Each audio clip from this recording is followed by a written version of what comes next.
It was an all-around fine road trip for the green and gold. 6 wins in 9 games has this young A's group building confidence and playing good baseball in the month of September. Tonight, the A's return to the East Bay and welcome the Texas Rangers. The Rangers are still chasing the last playoff spot, and after a sweep of the Mariners in Seattle this week, they remain in the thick of it. But the Athletics would love to shut down their plans. Final homestand of the year starts tonight. Game 1 of this 3-game series. A's, Rangers, next.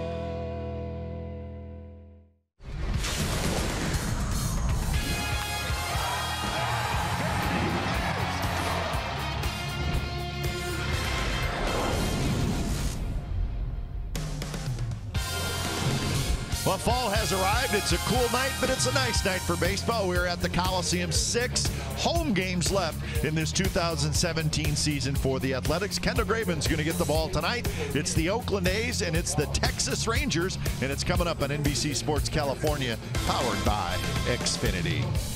Good evening, everybody. Welcome to Oakland A's baseball. Along with Ray Fosse, I'm Glenn Kuiper. Well, the A's and the Rangers are going to see a lot of each other in the final 10 days of the season. And Rangers making a little late push here, Ray. They're playing good baseball. They've won 4 in a row, and they still got an outside shot to sneak into that wild card. And, you know, maybe that would be better for them to be the wild card participant, because in the last couple of years they've gone in as the division winner. Has not worked out against the Toronto Blue Jays. But see the numbers. They're playing well. They just had the sweep. They've got a nice little win streak going. But I think from the Rangers standpoint, the A's have a lot to say about what's going to happen to them this weekend and next weekend in Arlington, Texas. But I think the biggest thing for them, they're fighting to try to get into postseason, where in the past they've already been there. All right, Nick Martinez and Kendall Graveman is your pitching matchup. Couple of right-handers, and for Graveman, he is facing the Rangers for the 4th time this year. Rematch August the 25th right here at the Coliseum. Both pitchers pitched very well.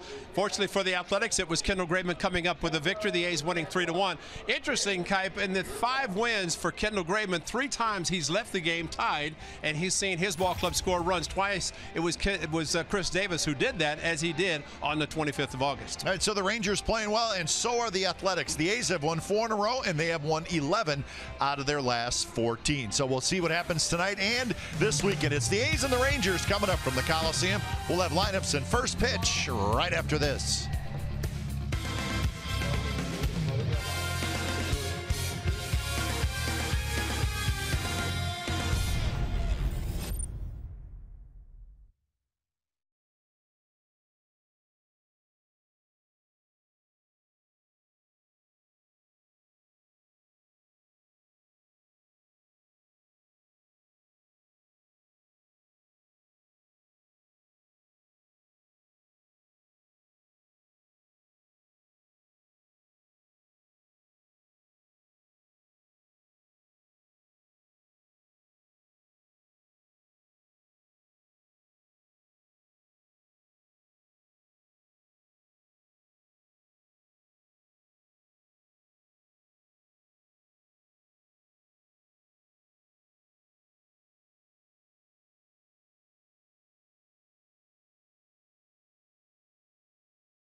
A's Baseball on NBC Sports California is brought to you by Southwest. Yes to low fares with nothing to hide. That's transparency. By Toyota, the full-line automaker with the longest-lasting vehicles in America.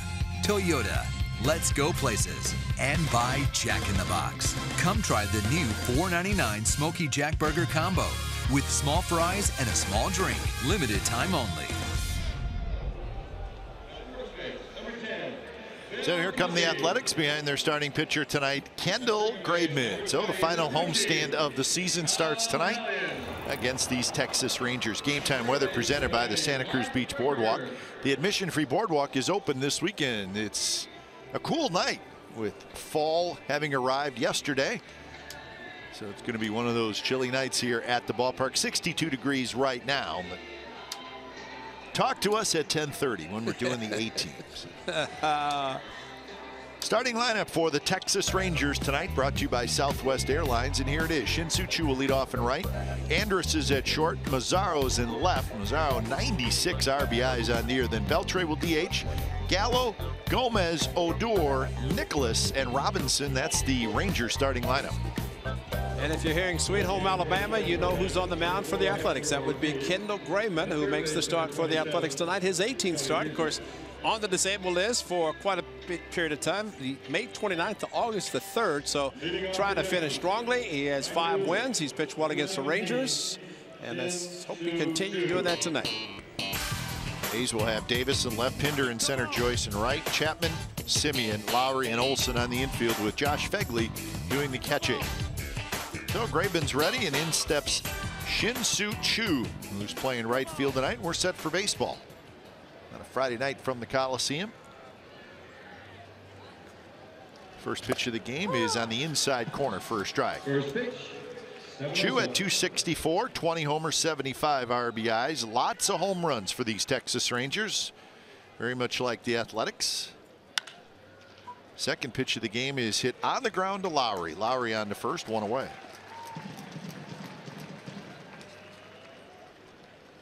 So that'll bring up shortstop Elvis Andrus. Umpires tonight, that's Vic Carapazza calling balls and strikes. Phil Cuzzy's at first. That's Tom Hellion. He's at second, and he's the crew chief. Mark Ripperger is at third. I think Kendall Graveman is well rested since he pitched just 2+ innings, 2 innings plus the 1 pitch against Philadelphia. That's right. And the rains came for an hour and 46 minutes, and sadly his parents were there, of course his wife Victoria, but they just got a chance to see him pitch 2+ innings. The 26 pitches total. So well rested tonight against a club that he's had success, and he'd like to continue, especially against the lefties, with a 2-seam fastball that he'd like to throw inside of the lefties.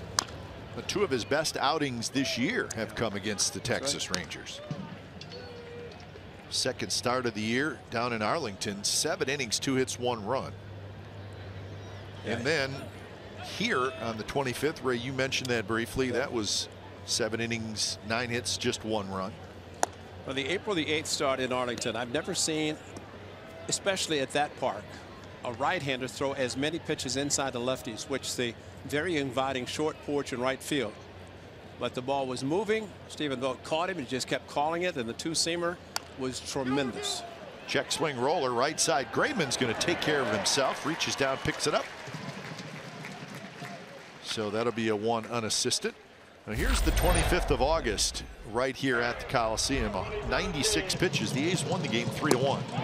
Yeah, he was a great digger. That's the Players Weekend where they had their nicknames on the back, and he was outstanding with the pitching in 7 innings. But it was Chris Davis who, as he did on opening night, came up with a big home run on the bottom of the 7th.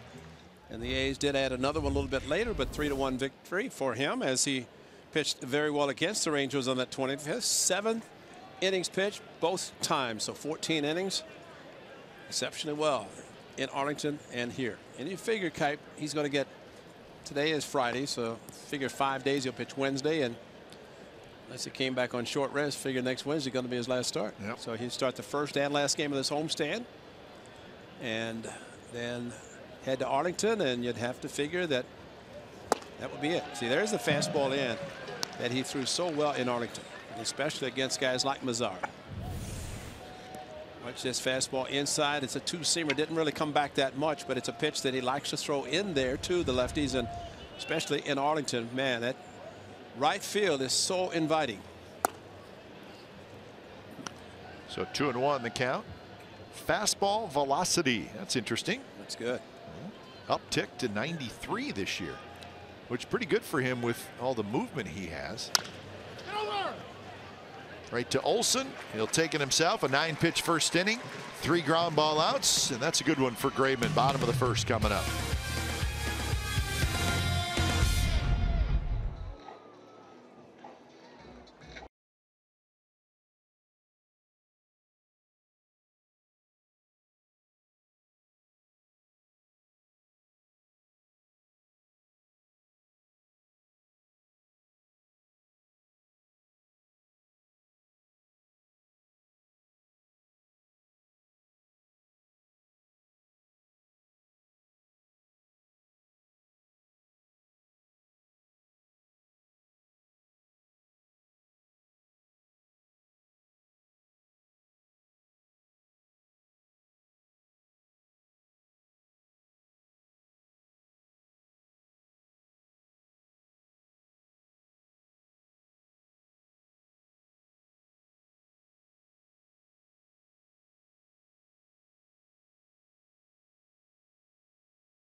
Here come the A's in the bottom of the first. Their starting lineup brought to you by Southwest Airlines. Simeon, Joyce, Lowry, Davis, the Red Hot Olson, and then Healy, followed by Pinder, Chapman, and Fegley.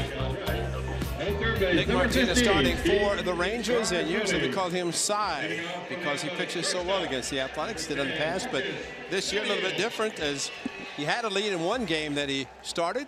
Rangers won it. No decision for him, but he did pick up a loss on that 25th that we talked about. First pitch to Marcus Simeon, a fastball right in there for a strike. Simeon, Joyce, and Lowry here in the first inning.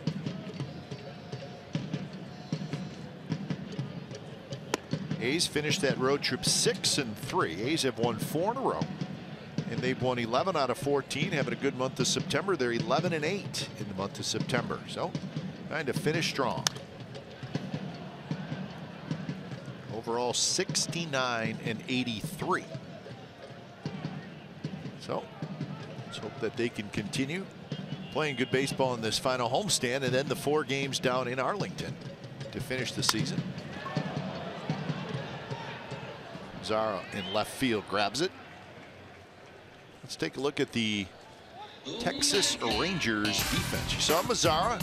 Gomez is in center field. Chu is in right. Robinson, Andrus, Odor, and Gallo from third to first, with Brett Nicholas doing the catching. So Adrian Beltre is the DH. Beltre fighting a little hamstring. So that is why Adrian Beltre not playing third base. Here's Matt Joyce. As you mentioned, Kendall Graveman, 3 ground ball outs, top of the first inning. He's a ground ball pitcher. Nick Martinez, and there's 2 starts against the A's, 17 fly ball outs, so a little bit different type of pitchers against each other.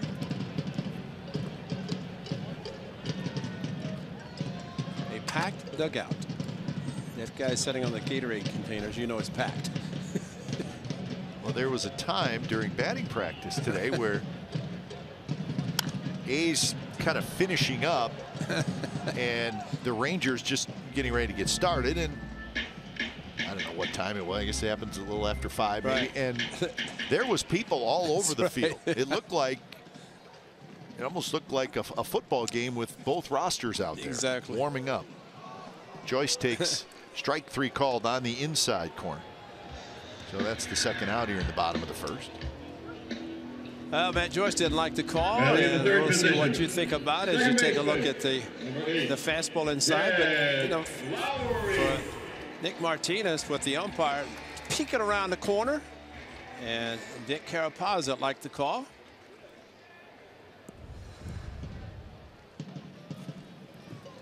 .55% fastballs, 19% curves, 16 cutter, 10 change. So all 4 uses them, and looks like he always pitches pretty well against the Athletics.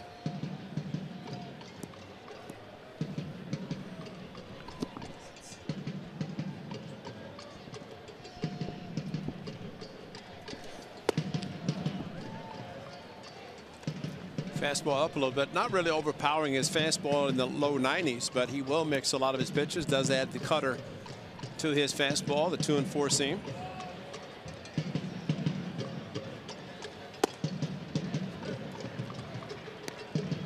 One and 2 the count. I know the A's have 33 players on their roster. If we can get a count on how many the Rangers have. Vic Carapazza pumping that right arm tonight in the early going.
Is out now for Xbox One, PS4, iOS, and Android. Enjoy fast-paced pick-up and play MLB action, packed with all your favorite MLB teams, players, ballparks, and much more. Your breakout MLB season is here. You better come ready to play. Learn more at RBIGame.com. Adrian Beltre leading things off in the top of the second inning, the DH. Pitch inside. I think you have a good chance tonight with Mr. Carapazza. Especially for the lefties. I think he's at least the 2 A's players. He liked the inside corner.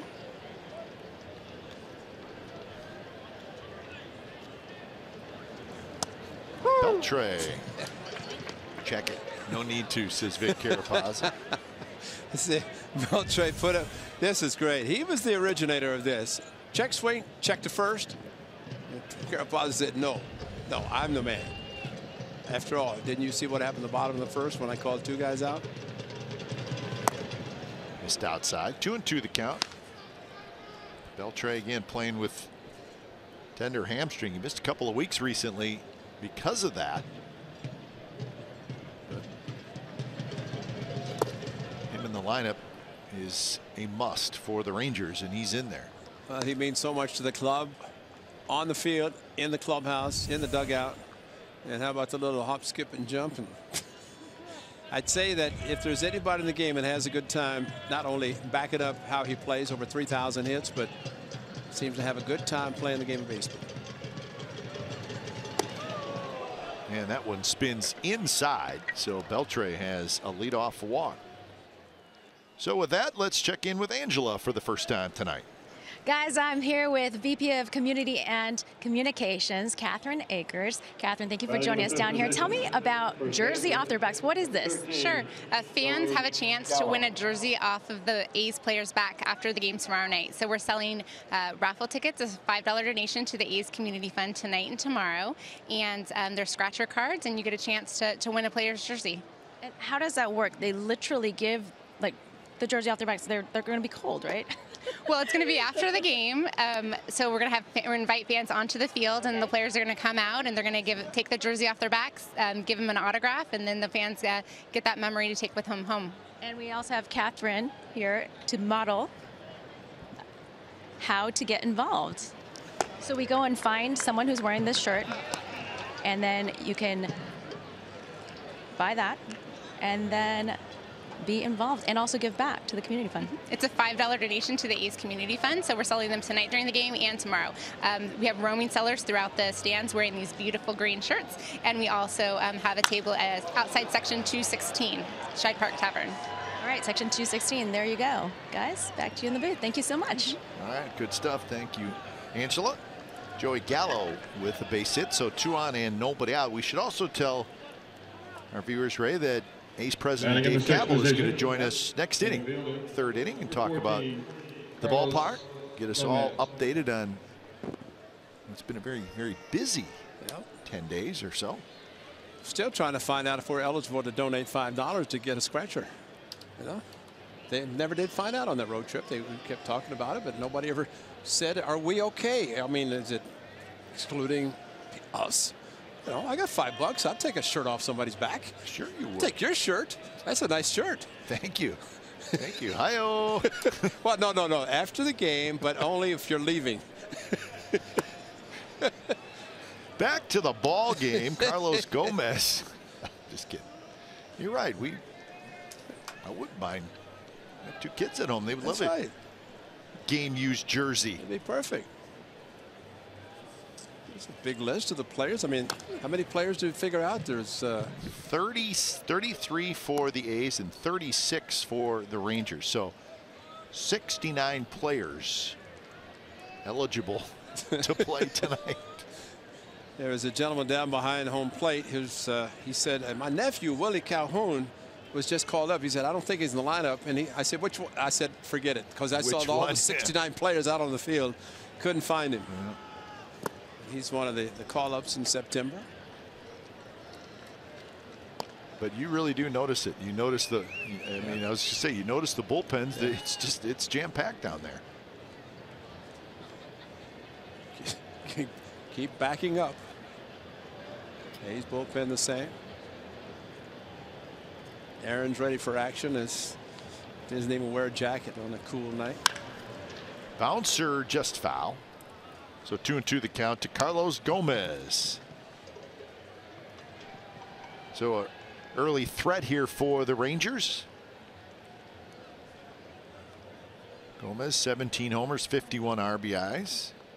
He's a little bit banged up and playing on a sprained ankle. Not really 100%. Well, but good enough to be out there. Yeah, the old saying is, guys go to spring training the first day, they feel 100%. After that, forget it. Once you. Chapman's got it. Fires to second for 1. On to first, double play. And you can tell Gomez, he's got a little hitch in his step. That ankle is still bothering him, and I think that helped the A's be able to turn the double play. Kendall Graveman, a ground ball pitcher, which as an infielder you're always alert and ready to go. Matt Chapman with a good throw to Jed Lowry across the bag. See, he does it right at second, knowing that the runner coming in, he can't deviate from the bag and take him out. So Jed's smart, comes across the bag. Gallo has to go straight into the bag, and that gives a perfect opening for Jed Lowry to throw to first. And there it is. A bit of a giddy up, and Kendall Graveman in the start on the 25th when the Rangers were healthy. He had the ground ball outs working for him in that game as well. Expo brought to you by Cache Creek Casino Resort.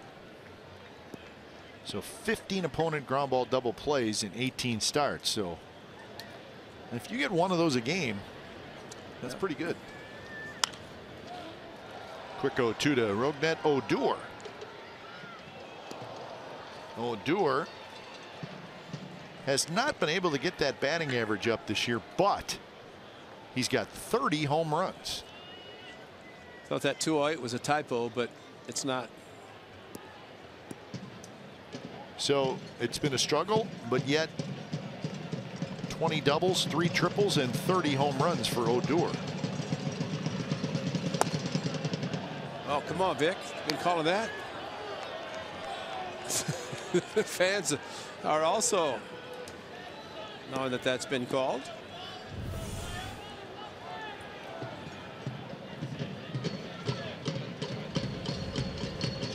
Pitch again, foul. Well, you get somebody with the runs batted in. The players, of course, the Rangers still have hope to be playing in October. But you get in September, guys start looking at individual numbers. But bottom line, from the A's standpoint, they want to win games. Pitchers want to finish strongly. Terrell Cotton wants to pitch again. A little bit inside, 2-2. The nice thing about Kendall, he's got the 2-seam that starts and comes back to the inside part of the plate, and the cutter also that goes into the hitters. And he will keep trying that location. If he's anything like he was in Texas, it will be an unhittable pitch.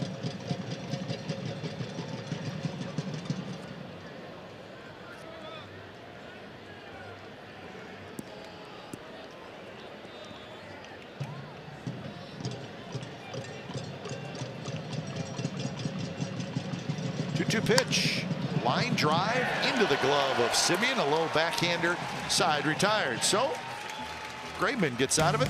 Double play helps. No scores. We head to the bottom of the second.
Sunday, we have you covered with the Oakland Raiders.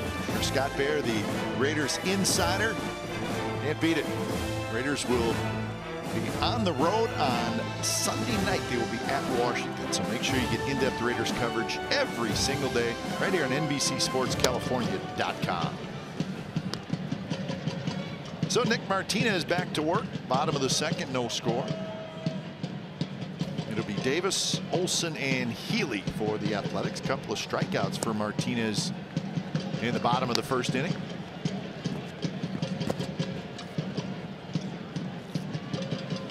Davis, 39 home runs, 102 RBIs. Last year, 42 homers, 102 RBIs. Very similar numbers and very good numbers. And he seems to like the Texas Rangers, as far as hitting against them. I think. I mean, this year some, last year a lot. Yeah. Well, as I mentioned, on the 25th, Kendall Graveman on the mound. He had Chris Davis. This was his first. That was a fastball, line drive left center field, just over the out-of-town scoreboard. And then with Kendall Graveman, tie game. How about a curveball to right center field? And that was in the 7th inning. And that was the victory for Kendall Graveman because of that. So Davis is aboard. So Chris Davis this year has 4 home runs. In his career, he has 15. 10 of those came last year. He hit 10 home runs versus the Rangers last year, 4 this year, and he had 1 as a member of the Milwaukee Brewers.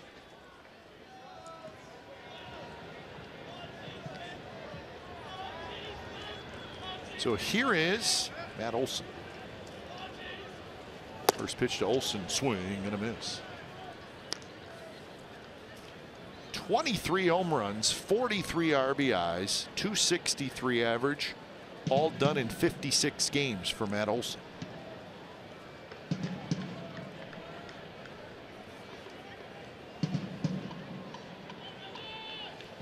So he put on quite a show on the road trip.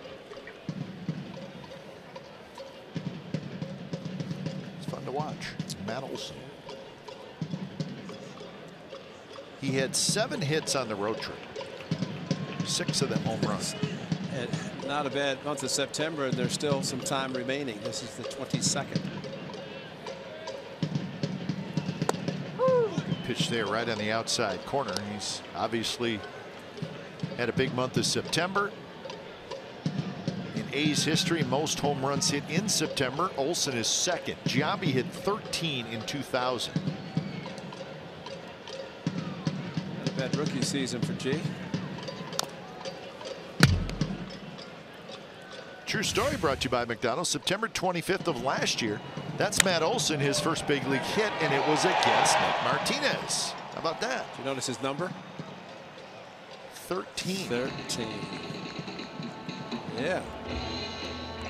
Up next, number Oh, how about that? Did you see that little maneuver there? You can't hide the cameras. Saw that little flip. Got a new baseball.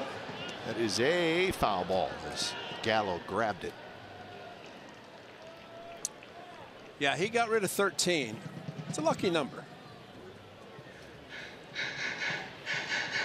But maybe not. Maybe 28's better. It's been better so far. It has been great so far. So he's got 12 homers, 20 RBIs in 19 games in the month of September. Yeah, that's quite a month. And again, just the 22nd. That one's hit to right. And that baby's gone. Number 24 for Matt Olson.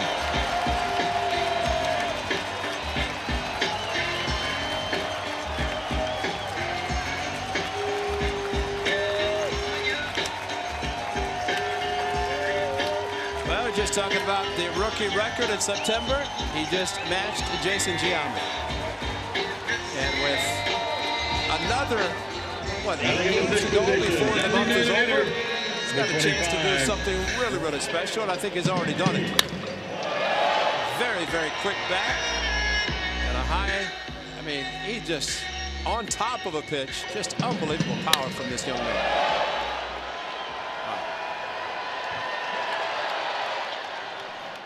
Not sure what to say anymore. No, it's like, wow.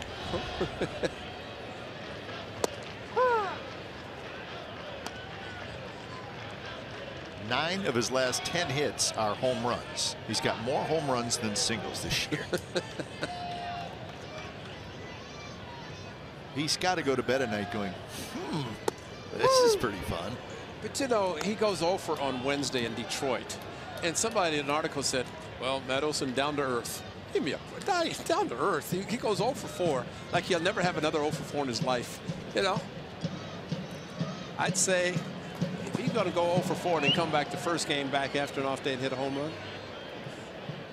Healy strikes out. Here's the swing. Well, the hands in. Everybody's talking about his hands out, but as he told us in the interview post game, he said, I just had my hands a little bit too close to my body. I put them out, but they get back in the hitting zone. Franklin Barreto, lift him up. Attaboy. Now what I want to see is Barreto hit a home run and lift Olson up. Well, they hit at the same time in the Chicago on the 14th or the 24th. That was the game in Chicago. James Shield, his first major league home run. Pinder fouls it back. 1-1 the count. Did see Bruce Maxwell on the bench, and man, he took a shot on Wednesday in Detroit and was in the original lineup. I just have to wonder if that was a kind of a reoccurrence, because he tried to catch a couple of pitches and very hard had to come out of the game. 1-2 now to Pinder. There is. Well, he said it. Obviously, you worry about a concussion, but he said his face hurt, and how could it not? Yeah. Right? It was a. He's taken some pretty good shots this year, but I thought as far as just looking at his reaction, that it looked like this one jarred him the most. Well, it was direct hit, and then the tough part was watching him as he tried to catch a couple of pitches. And, yeah, that's. I feel bad for him. Yeah. Pinder chases a breaking ball in the dirt. So that's 4 strikeouts for Martinez, but he's given up a home run. Maybe his last fastball throws because of the curveball, striking out a couple. But remember, as a left-hander, 2 of them, Joyce and Lowry in the first inning, that Martinez pitched inside and got the strike 3 call, but not the case with Olson when he tried to go away from it.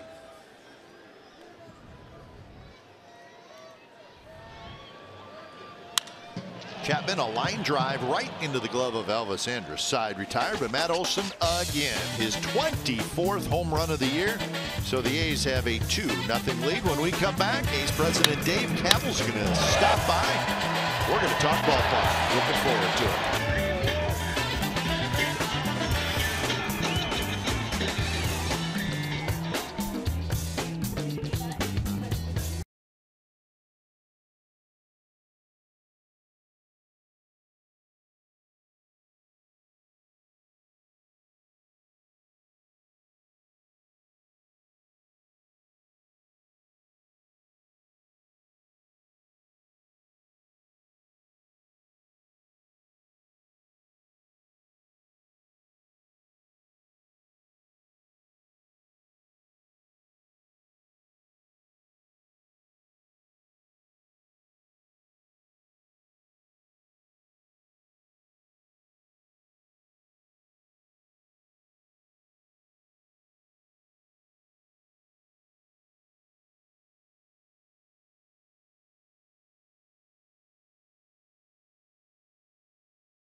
Lead over the Rangers, top of the 3rd. We're pleased to be joined by A's president Dave Kaval.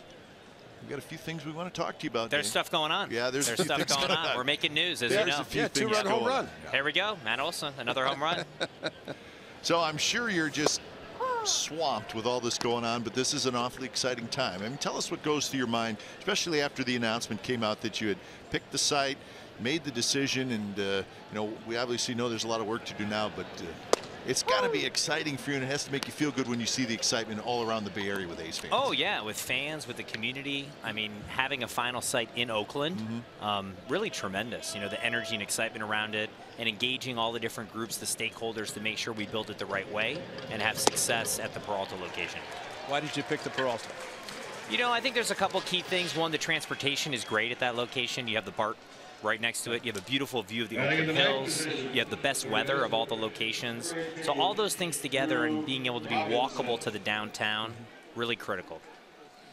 Why 3 years to get it before you put a show on the ground? Well, that's, you know, we want to be honest with people about the timeline. You know, you might as well just say exactly what you think it's going to be. Sooner? Well, yeah, you always want to hope, but I think that realistically, what I learned in San Jose is that these things take time. You want to engage the community. You want to make sure that you have a program that everyone can agree on, and that's going to take a little bit of time, and we're going to go through that. So, Dave, you said engage the community. A big part of that is engaging groups of people that are against this. So how do you approach that? I mean, because this is a sensitive situation. You don't want it to be us versus them.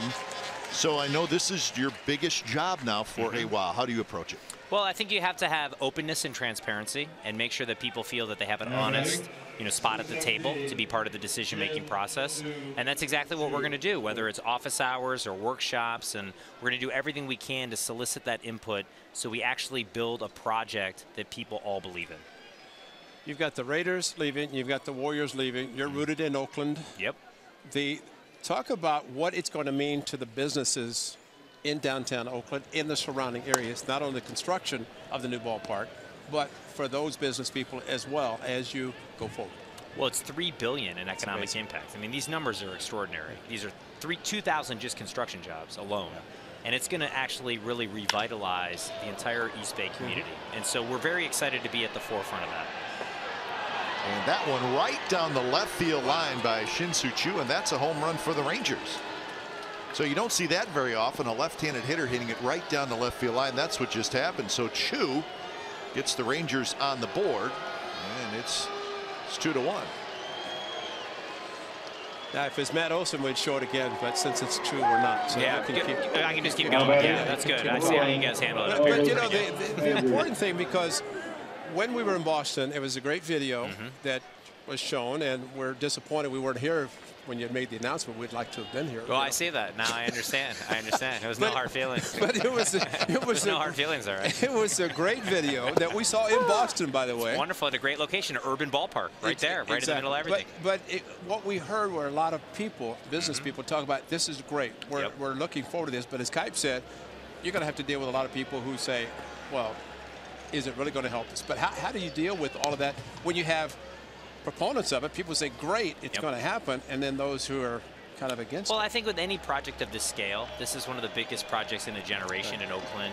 I saw it with the stadium down in San Jose with Avaya. You need to make sure it's a public process. People are involved. And you need to make sure that you're honest about what our goals are, which are to, one, improve the community, improve Laney College and Peralta, advance their educational mission, and to really enhance the A's on and off the field and win more championships. And so if we can achieve those goals together, then I think we can do something that's truly great for this city. So you mentioned Laney College, and it seems like, just looking at the situation, this is a great opportunity for them to.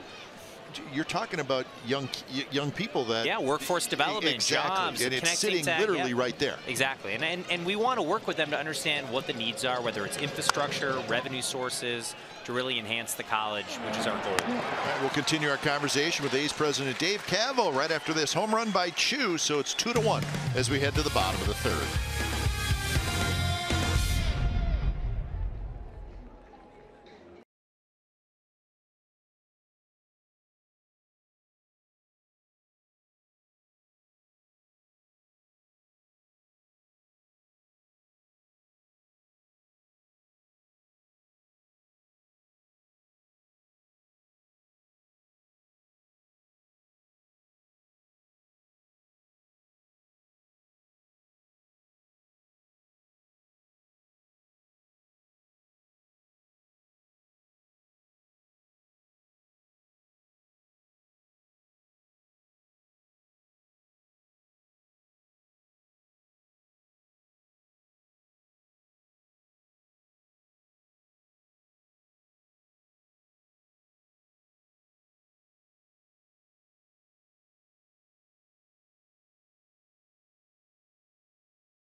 There's a great shot right there. That is the site, folks.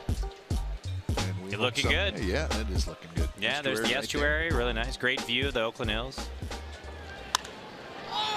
So how important is that as you think about the design of the stadium? Obviously, just the way it would be situated, you would have the Oakland skyline behind you and the Oakland Hills behind as you looked out if you were sitting in the stands, right? Absolutely. So you would see everything from the Tribune Tower. You'd see the Oakland Hills, Lake Merritt, Kaiser Center. I mean, it's really an amazing and iconic backdrop, similar to a lot of the great stadiums like PNC or Jacobs Field where you see the downtown skylines. Now, of all the study that you did to pick this site, and not just about this site, but just about the whole process in general, what were a couple things that really surprised you? Maybe good or maybe bad? Well, I think the first thing is we did the big survey. We had 10,000 responses, and the #1 thing people said was access to BART. You know, they wanted to make sure they had access to the transit, which is a huge thing, and that's one reason the Peralta location is so great. 3/10 of a mile to the BART station. That's going to be a huge part of getting people to and from. And the Howard Terminal was over a mile, right? Over a mile. We looked at potentially building another BART station. It was just there was no way that was going to happen in anyone's lifetime. And so really it just made more sense to focus on a downtown location with the BART access. That is a great recipe. And the weather. See, the weather is big. We did a microclimate study. But when we heard, it's a big deal. When we heard that about the site, the Howard Terminal site, that it was cold. It was cold. I mean, and there's nothing you can do about that. Well, also, like East Bay baseball, Oakland A's baseball, it's meant to be seen in the sun, a beautiful day. You get a sun tan or burn or whatever it ends up being. But that's part of it, and that wouldn't have been possible at that other site. So I think that was something we were kind of concerned about. Two-part question. #1, you're from Cleveland. Yep. Downtown stadium, you mentioned Jacobs Field, exactly, which was right originally, and Progressive now. So you're going downtown, and kind of the reason you wanted to go into a downtown stadium atmosphere, ballpark, then what's going to happen here with the other two teams going in the A's? You got 170 acres here. How is that going to incorporate into your plan? Well, it's a key part of the plan because we want to make sure we don't abandon East Oakland. Right. You know, we think that we can build an urban youth academy here around baseball and soccer and really build on the great history of baseball players who've come from this area, whether it's Ricky Henderson or Dave Stewart or Willie Stargell, all these great players, Frank Robinson. We want to get that next generation of great young players developed here in Oakland. I think it'd be a huge part of our success. So to do that, what government entity do you have to deal with and go through the process with to well, get it's with done the what county you hope and to the get? city. You know, the letter that I sent not only to the Peralta board but to the city said, hey, we're interested in developing the Coliseum site. We have a vision for a recreational sports complex, urban youth academy, baseball, soccer, and I think that's a great way to activate this location. And so we're excited to carry that forward and be a part of the solution here as well. But so I mean, it tells me that it's a big vision. It's not just, hey, here's our spot, build a ballpark, we're happy. There's more to it than that. Oh, this yeah, is and 2 locations, and obviously there can be housing, including affordable housing and retail and commercial. And so, I mean, this is a project at a big scale, and that's why it's going to take time to work with the community to make sure we have a solution that works for everybody. You know, the thing that, in a sense, that every club that plays here stays over there. That's what I'm saying. Across the bay. Yeah. So if you can build a ballpark there in downtown Oakland, then hopefully you'd get all these visiting teams, and which would help the city of Oakland. Yeah, the economic impact. Exactly, it'd be huge. The whole thing. It'd be huge. Yeah. And to me, there'd be nothing better than, and I would think for them as well, instead of having to cross the bridge to come here, deal with the traffic, they can be right there at a downtown ballpark. Because when we go on the road, sometimes we walk back and forth to the ballpark, to the hotel. Very civilized. Exactly. You just walk right there. It's totally easy, and that's really the best ballparks are really in that set. Absolutely. So a lot of talk about the timeline, Dave, and it's pretty self-explanatory. I mean, the 1 year thing, that's where you're doing your community work, right? Yeah, we're doing it right now. We're interacting with folks, and then once that's complete, you'll move into the environmental approval process. That's the next 2 years, and the permitting, and also getting the design work done so we can get to a groundbreaking in 2021. So as the permit thing, the environment, that's being done, that's sort of your time to, hey, let's design the park. Yes. And, you know, there'll be a conceptual design even earlier. So we'll have conceptual designs in early next year, early 2018. But the actual design development, construction documents come a little later. But we want to get feedback from the community about how to design a great ballpark for the 21st century, one that's intimate, one that's uniquely Oakland. I think it can be something that can be transformative. We can be at the forefront, kind of at the vanguard of new ballparks. Well, I'd like to jump on board and say, in the broadcast booth, we prefer as much counter space. Oh, you want more counter space? Simple. Yes. That's really a now, simple. what about an actual food truck that comes right behind now you're talking. the actual now you're talking. booth? They could like drive up and it come right behind you, and that could be something. It would be the first time ever. Tony, we're breaking new ground here, guys. Yeah. We're going to break waistlines too. Want to keep everybody happy, right? Got to. Have you? I know you're visiting all the parks. I want you to go to St. Louis and see their new park, because Mike Shannon, who is an institution there, he told me that, I mean, their broadcast booth on the radio side is bigger than most houses. And he kept saying, move the wall farther, farther. I mean, it's like. Does he live there? Does he live there? Yeah. Oh, you could. Yeah. He and John Rooney. I mean, I've never seen so much space in my life. So what kind of saying? You know, so we don't necessarily want a huge place, but get a little bit more space. But okay, I see. I'm hearing it. I'm taking the feedback in. It's great. This is part of the one-year process, the first year. And you know, and as we read these promos and talking about how get rooted in Oakland, but also get involved. And you've done that. It's remarkable, because people around baseball that we talk to cannot understand that you will have. That's good. There we go. Simeon will score, and it's 3-1 the A's lead. So Lowry continues his terrific season.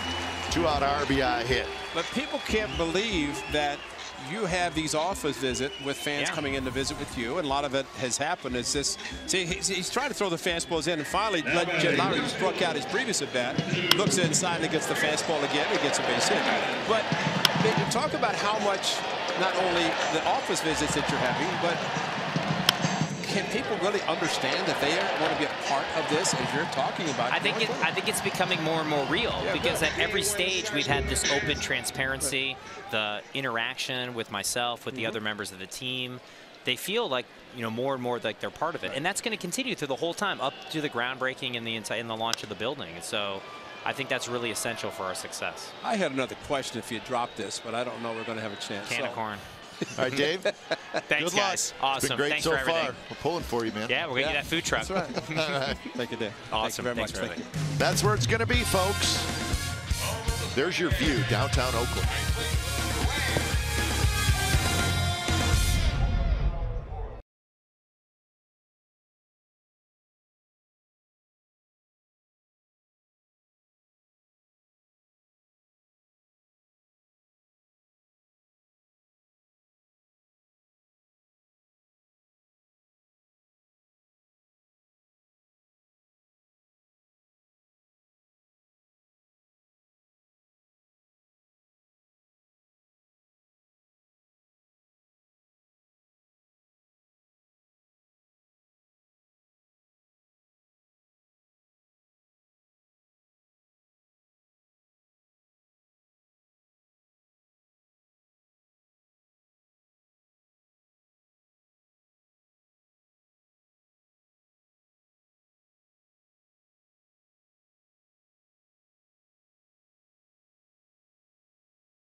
In the third, Jed Lowry with the 2-out RBI hit, so 3-1. Fourth inning. Graveman back to work. He'll face Mazzara, Beltre, and Gallo, the 3, 4, 5 hitters for the Rangers. So always a treat to talk with Dave Kaval.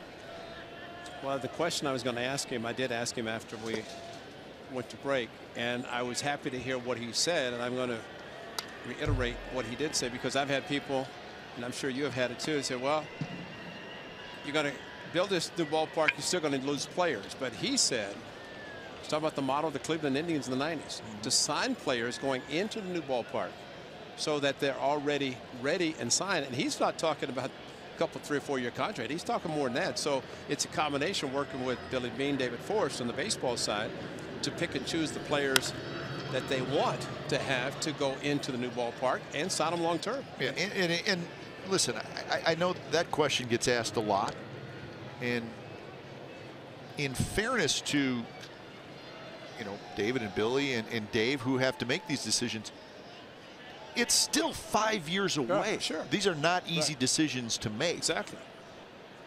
But just like Cleveland, I think John Hart did a great job as a general manager during the 90s. They knew the guys. I mean, you have a feeling, and I think we see a core group of young guys who, first of all, as we ask them about playing together, enjoying playing together, and I think there's a big significance when it comes to Olsen at first, Chapman at third. You've got power on the corners, which is something you're always looking for. I mean, and you've got young players. And granted, 5 years when the stadium is ready to be built, or at least ready to be started to play in, the guys would be older. But I think you can also develop a ball club that going into it. Astros, look at them. They lost 100 games, 3 years ago? And they just won the division. This guy, to me, is the best there is at handling veteran team or young team. You can have the mix and match. Bob Melvin is, to me, the best at doing that. But you're right. It's a long time. And you really have to know your personnel if you're going to do that. I think and my point is, it's a tough question, and it's tough to say, hey, this is the guy, this is the guy, this is the guy, when you're talking about 6 years from now. It's not an easy decision for the front office. Example, Matt Chapman looks like he's going to be a terrific player for a long time. In 2023, Matt Chapman will be a free agent after the 2023 season. Unless he signed. Well, I understand, but I understand that. But my point is that's how far it is, and that's how difficult these decisions are that you have to make, because you're not talking about, like you said, a 3 or 4 year deal. No. You're talking about longer than that even. Right.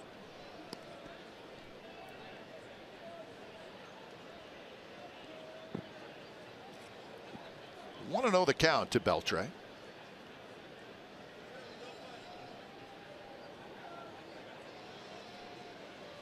Beltre walked his first at bat. He takes a strike.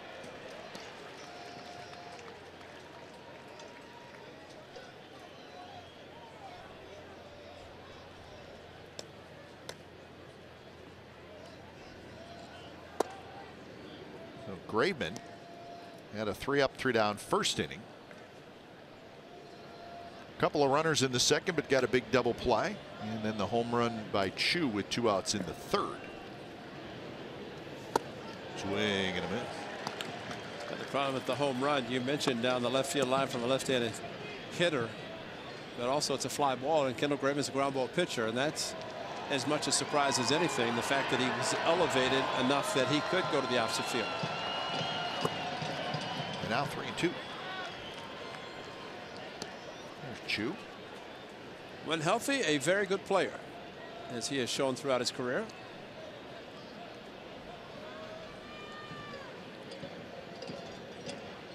Guy's always a threat, Joey Gallo. A lot of home runs.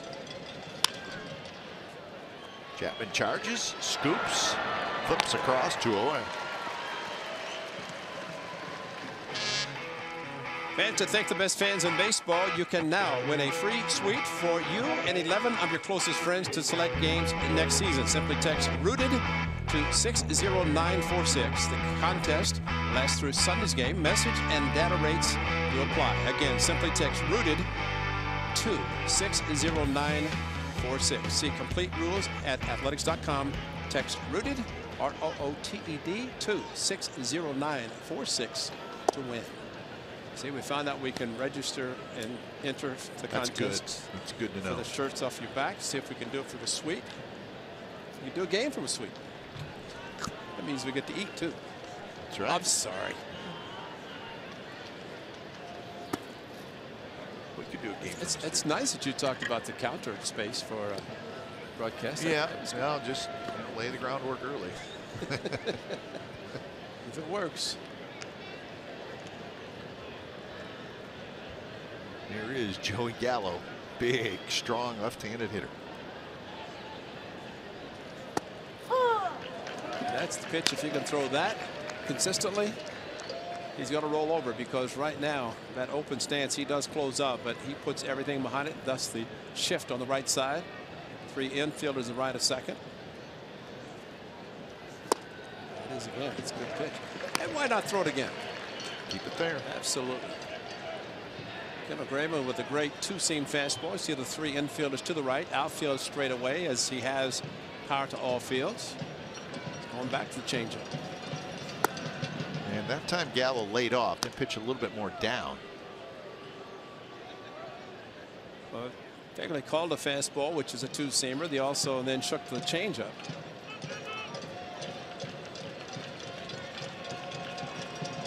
The 3-2 pitch is outside, so he stayed off speed, but Gallo was able to lay off, so a 2-out walk.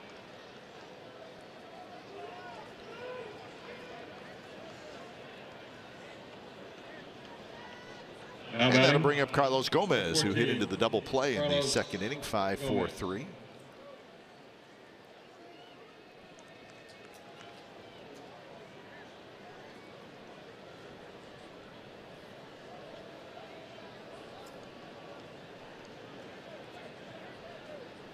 Keep you updated on the playoff races that are going on.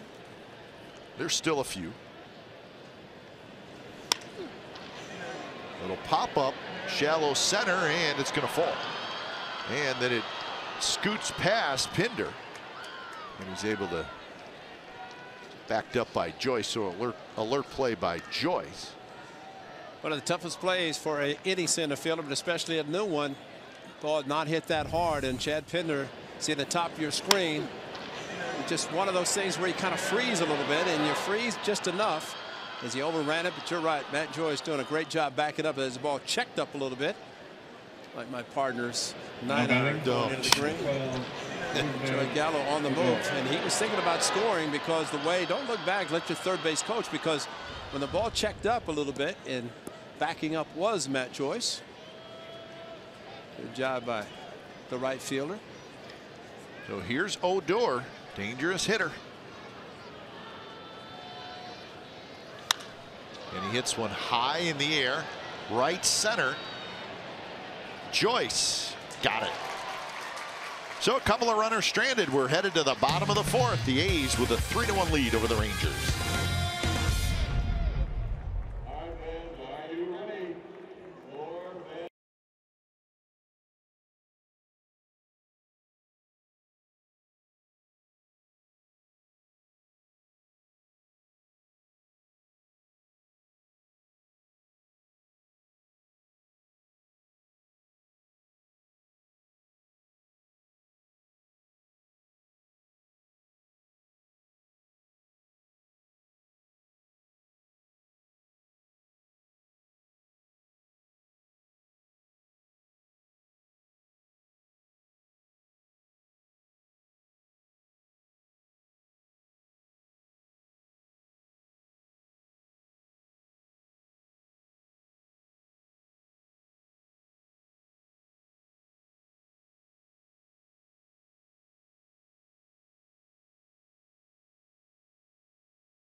Time now for the Jeep drive of the game. Well, it happened early. How about the What a shot. Matt Olson, another home run, number 13 in the month of September, tying the rookie record for the most home runs in September. And big hug for Franklin Moreno.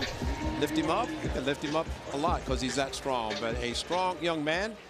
Second inning, a leadoff walk followed by a 2-run home run.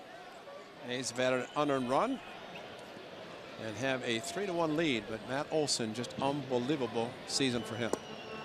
First pitch to Olson from Nick Martinez is a strike.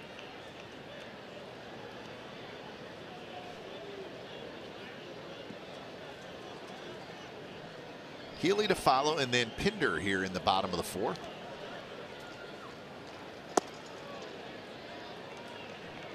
I think what a lot of teams are going to be doing, looking at a lot of video of Matt Olson, try to figure him out.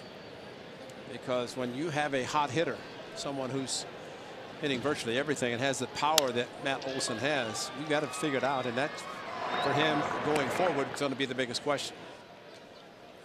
So that is out number one as Olson grounds out. And let's check in with Angela. Well, guys, in the stands, and it's Filipino Heritage Night, so who better to chat with than Bay Area hip-hop artist Pilo with me, who threw out the first pitch. Pilo, how do you think you did? Man, I think I did all right. I didn't bounce it, so I'm pretty happy about that. So, yeah. What did you think hearing your music playing in the loudspeakers in the Coliseum during your first pitch? It's your single, yeah. Put Me On Something, featuring E40. It's surreal. It's a humbling moment. Just being out here in front of the people and being at Filipino Heritage Night, it was an honor to be here. Shout out to Oakland A's. What's it like representing the Bay Area on such a national level? I mean, you've been blowing up airwaves. Yeah, man, you know what I'm saying? I feel like the Bay Area never gets the love it deserves. So for me and other artists from the Bay to put on and represent, it's an honor, it's a blessing, it's something to be really proud about. You've worked with a lot of notable names, including Flo Rida, G-Eazy, Yo Gotti, B.O.B. and Trey Songz. And on your album, More Than Anything, you have a lot of notable artists. Do you have a favorite? I'll probably put my new single, Put Me On Something, as my favorite, because it's the legend E40's on it. And if I had one song to represent Pilo, it would probably be that song. So, yeah. Very cool. And where can we find it? iTunes, Spotify. You can go to my website, hbkpilo.com. Go to my Instagram, Pilo. Yeah. There you go. Pilo, guys. Thank you so much, Pilo, for chatting with us and keeping my lid warm with my Filipino Heritage beanie. Guys, back to you. All right, thanks, Angela. A one-out base hit by Healy here in the bottom of the fourth inning. There's Pinder. That beanie is needed tonight. It is starting to cool off here at the Coliseum. 62 degrees at first pitch. Filipino Heritage Night. There it is. Nice. I like it. By the 8th or 9th inning, those folks are going to be glad they got it. Right on the corner to Chad Pinder. Pinder struck out in the second inning. One of 4 strikeouts for Martinez. 2-run homer by Olson in the second, and then unearned run for the A's in the third. It's a fair ball. Robinson throws to second for one. Back to first, not in time. So Healy is forced at second base, 2 away. Chad Pinder showing his speed around the horn, not really hit that hard. So Robinson to the second baseman. Odor got rid of it quickly. Number 26. Chad Pinder has the speed to avoid a double play in that particular situation. But did you see the difference between Odor and Lowry? Exactly. Lowry, it's 2 completely different ways to turn the double play. Not better or worse, just 2 completely different ways. Odor kind of stays in there to the backside of second base. Lowry comes across the bag. If you have the ability and the arm strength to come across, I'd do it in a heartbeat. Any throw from the third to short coming across the bag, because you don't ever have to worry anymore about somebody coming after you. But if you stay near the bag, then a runner can deviate a little bit if you're there. But Jed Lowry, I don't know that you can ever get to him, considering the way he comes across. But watch how Jed comes across the bag to the ball. And see, Gallo has to go into the bag. And Odor is standing right there. See, as long as you can touch the bag, you can go. And he could have gone a little bit to his right to upend him. Line drive, and it was caught in the air. Either way, side retired. So hitting a runner left, and we're on to the 5th. A's 3, Rangers 1.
Tomorrow at 4 p.m. the Quakes take on DC United from our nation's capital.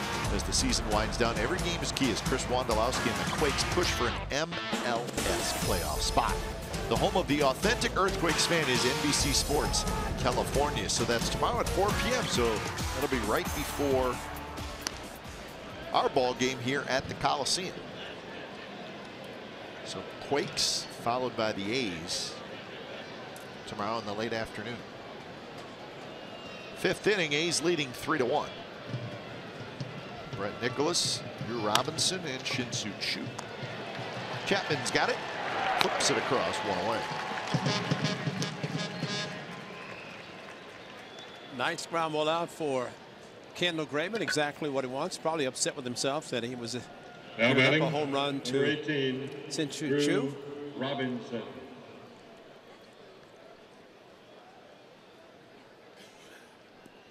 So here's Drew Robinson, the 9th place hitter.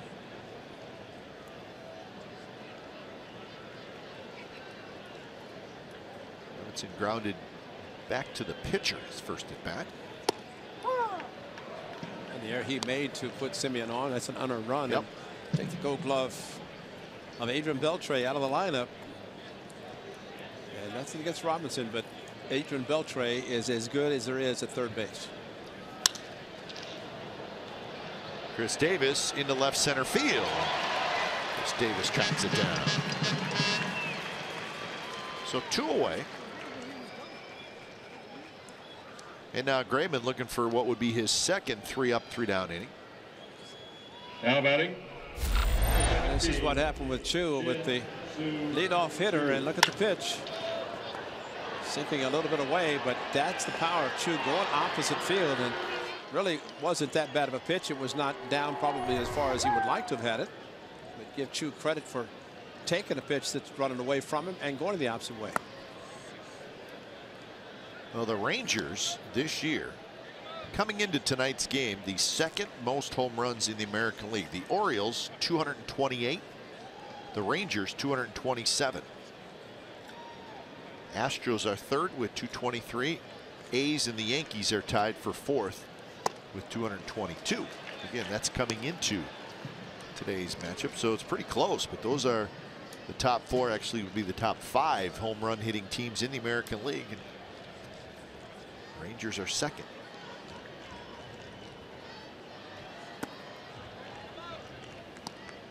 Rangers are third in the American League in total runs scored, behind the Astros and the Yankees. Indians are fourth. And we have talked about the wind currents in Texas and Arlington at the ballpark. It'll be interesting what happens with their new ballpark, how it's going to be affected. Of course, they'll have a roof. Maybe it's going to change everything, but you can almost look at the Rangers like the New York Yankees, because it is inviting to right field. Left-handed hitters and some of the right-handers can go that direction as well. So 3-2 to Chu. Where the wind blew in so much from left field that guys like Alex Rodriguez, Pudge Rodriguez, and Juan Gonzalez changed their stances a little bit to hit the ball to right field. Strike 3 called on the inside corner. Chu can't believe it. So that is strikeout number 2 for Graben, and he gets the 3 up, 3 down inning.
In a galaxy right off the 880 tomorrow, the A's launch their final fireworks of the year for Star Wars Fireworks Night. Come as your favorite Star Wars character and enjoy the game versus the Rangers. Log on to athletics.com/fireworks for details. That's athletics.com/fireworks. Good crowd. There are seats available. Right there. Oh, sweet. Good seats. Darth Vader, Chewbacca, it's Yoda. Yoga? Or Yoda? Yoda. Oh, Yoda. Not yoga. No, not yoga. No, yoga they do early in the morning. Sweet. Look at them. They're all over the place, aren't they? Woo. It's going to be a fun night at the ballpark tomorrow night. The last fireworks show. Day game on Sunday. Mariners come to town. Mariners have ran out of gas. They've been struggling as of late.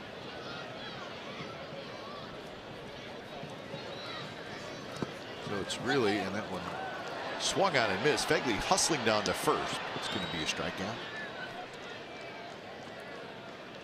So Fegley is retired, and that is 5 strikeouts now for Nick Martinez. Well, it seems the breaking ball is a pitch that is good and has been good for Martinez tonight.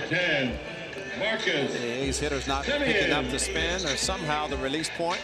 Curveball from Nick Martinez, but it's working well for him. Right now, the same score in which the A's defeated the Rangers back on August the 25th, 3-1. Except tonight it's Matt Olson. The 2-run home run instead of Chris Davis, who hit 2 solos that night. This man had a good Wednesday in Detroit. That one is up the alley. Nobody's going to get it. This is at the base of the wall. And Marcus Semien into second with a 1-out double. Perfectly placed in the gap. Drove in all 3 runs Wednesday in Detroit. 2-run home run. And this one, a fastball. Center cut right down the middle, and leg kick, got the foot down, and good swing by Marcus Semien. Double number 19 for Semien. Let's see if Joyce can get him home.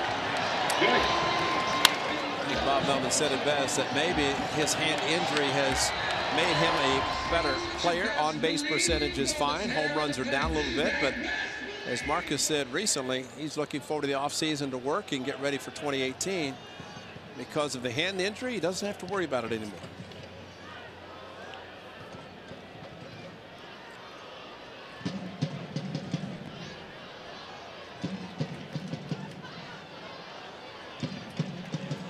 I guess there's still some pitches where it bothers that wrist a little bit, which is pretty common. Scar tissue, and you try to break it up. You think it's really being hurt, but it's not. I think that's what he was going through when he had to miss 1 game.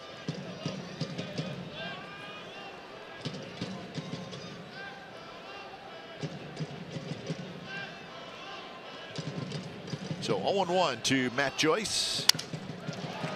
Odor can't get it. Base hit right center field. Semien's going to come in to score, and the A's lead it 4-1. Matt Joyce comes through.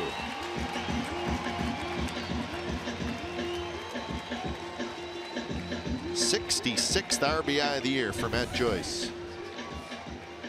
Well, it's off the end of the bat, but placed perfectly. You can see one of the splinters going, and Odor must have hurt himself as he made a diving effort, and he is getting up slowly.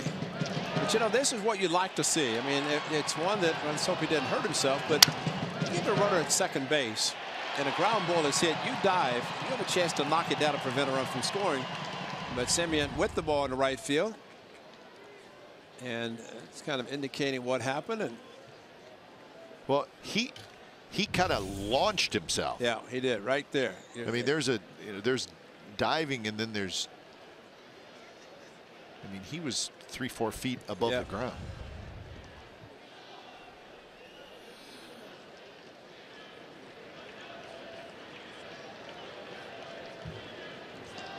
Looks like he's going to stay in there. He was doing a lot of talking. Maybe it's just alerting, saying everything's okay. Now batting second baseman. Great.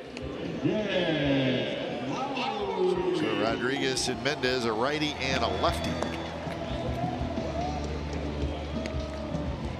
So with 63 pitches for Martinez, 4 1/3. Action for the first time tonight in that Rangers bullpen.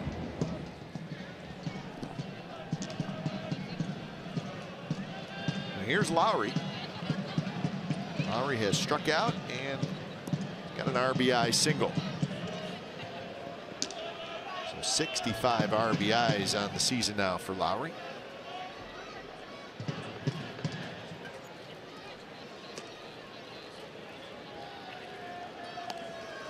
Lowry has a career high in runs, doubles, walks, extra base hits.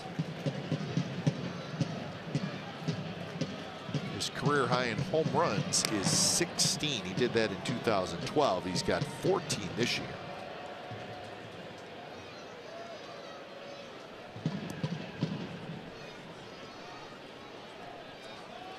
So a very fine season for Jed Lowry, staying healthy. Playing in his 144th game. That's always been the key for him. Stay healthy and good things can happen. Last year he played in just 87.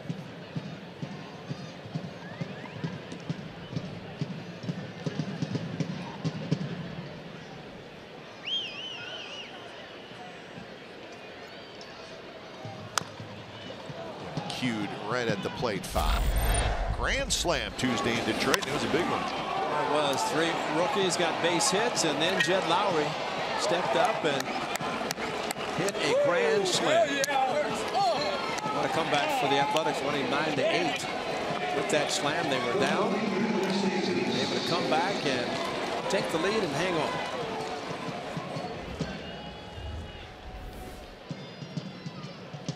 See, Brad Ausmus is not going to be coming back next year. He is just saw that notified.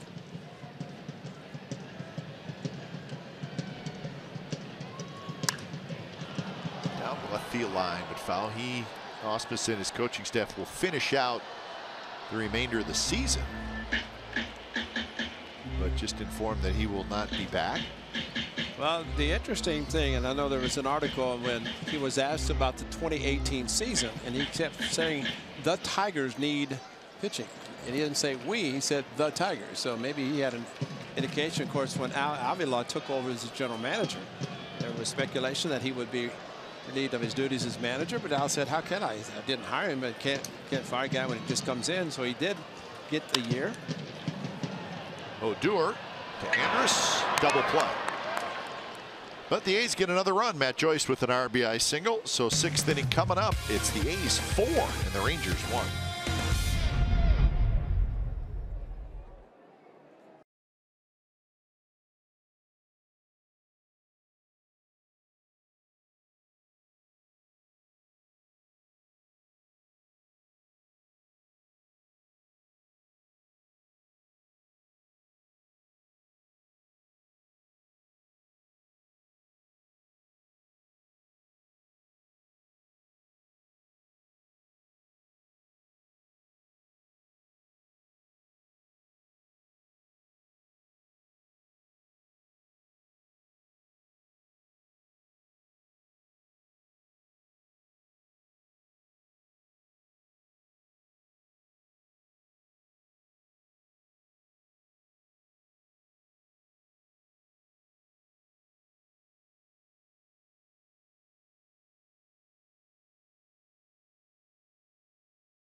Xfinity X1 customers say, show me the Oakland A's into your X1 voice remote to get live stats on your TV. Change the way you experience TV with Xfinity X1.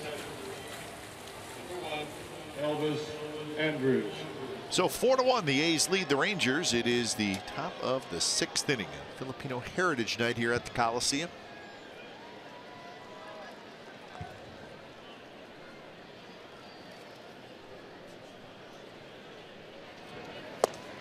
So it'll be the 2, 3, and 4 hitters for the Rangers. Andrus, Bazara, Beltre.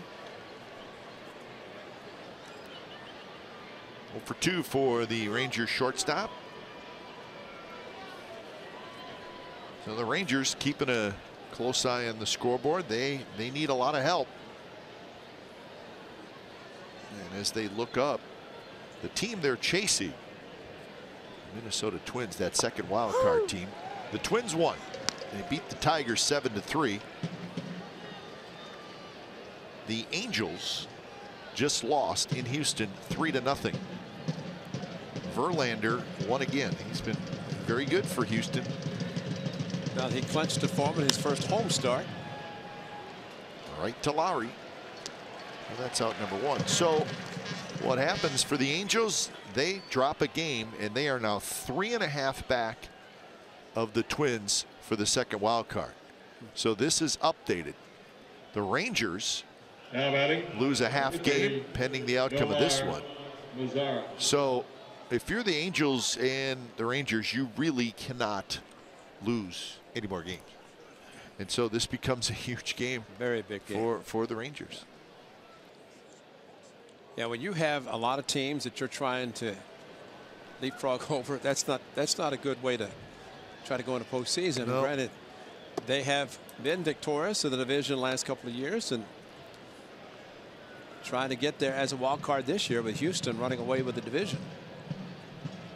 The Twins have played great. Twins got, that's a base hit for Mazzara. Hits it hard past Olsen. So teams that we're talking about, again, the Yankees are going to win the first wild card. So Twins, and then you have the Rangers and the Angels chasing them, and this is the schedule. So the Twins, see, they're in Detroit, and then they go to Cleveland, and then they play the Tigers at home. Rangers have the Astros and the Athletics at home next week. Angels 4 at the White Sox, and then home against the Mariners. So you can look at those schedules. You can say, well, they play the White Sox, yeah, so back and forth. But the point is if it almost doesn't matter.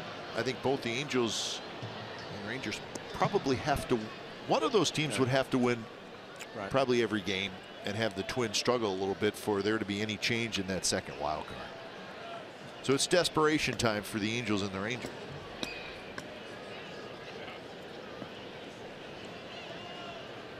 Gibson got the win for the Twins tonight. He's 12-10. Right center, it's hit well. Pinder cannot quite get it. He bangs hard up against the wall. Mazzara is going to go to third. He'll stop there. Beltre with a double, and boy, Chad Pinder really hit the wall hard, and he is just now getting up, but getting up slowly. The wall gives, but not a huge amount. Well, in the underneath part too, as we have talked about, and let's hope he did not hit that, but no, he just hit it hard, banged into it, and there's post right in the seam. But a great effort. That was a good effort. Yeah, you see his neck kind of whiplash a little bit. Watch his head. That's Brian Shulman, the athletic trainers, is on his way out. Of course, it was Pinder got hit in the head in Detroit that Brian Shulman just sprinted out of the A's dugout. Did not have as far as to run as tonight, though. It's a little bit farther. Bob Melvin, the A's skipper, going out, but you know, just watching his head and his neck, you know, snapped a little bit. That's like a whiplash, and just watch the head. Sadly, this is a tough part when you go against, and then watch right there, and man, that hurts my neck just watching it. Been there, done that. That's no fun, especially to go like that. And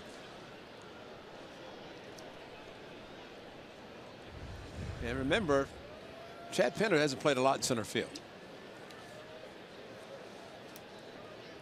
Luke Powell banged into the wall in center field in Philadelphia. And Mark Canha, but he is not starting in center field tonight.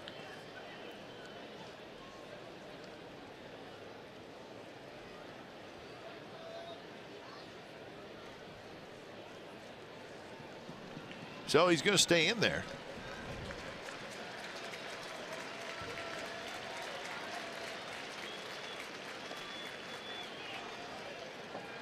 Bob Melvin getting his sprints in. Now batting, number 13, Joey Gallo. I don't think I could do that. I was thinking I'd be out of gas by the time we got to the shortstop spot. Let's walk her in, Brian. Yeah, call for the golf cart. It's downshift. And see, that's pretty talented. As he's walking back, he's giving signs to the catcher as he's getting back in the dugout. I'm going to sit down, though. Yeah, Skipper works out a lot. He's all set. Meanwhile, second and third. Beltre does it again. Gallo down the left field line. Well fouled. So Gallo, after Gallo Gomez, second and third, one out. So an opportunity here for the Texas Rangers.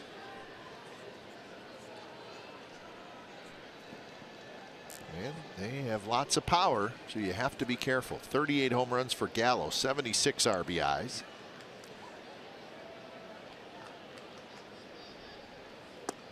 Just a little bit outside. Gallo has 424 at bats. Excuse me, Ray. 183 strikeouts. That would be huge. Ground ball. Of course, even if they put him on, he could hope for a ground ball double play from Gomez, who's already hit into one. But that's flirting with danger. That one cued off the end of the bat. Aaron Judge leads the American League in strikeouts. Chris Davis is second. Chris Davis is third. And then Gallo and Souza. Now, Aaron Judge hit his 46th today. Did he? 46, huh? 46. I don't know if he struck out, but he's in good company, because playing for the Yankees, Reggie Jackson struck out a lot. Mickey Mantle struck out a lot. Yep. So if you're just Aaron Judge, just so what? That's big. And he got him. So Gallo strikes out, and the third strikeout of the night for Graben is his biggest. Well, in the breaking ball, watch Josh Phegley. This ball's foul tipped, and he goes down properly to catch the ball with the palm up, the glove on the ground, and immediately showing the home plate umpire, did he foul tip it or just think that it's in the ground? Yeah, he foul tipped it just barely, and then Josh Phegley showing Dick Carapazza that he had caught the ball. Let's see if he tries to catch it with the palm down. There's no way it's going to happen, and you don't want to give that guy another swing. Big strikeout.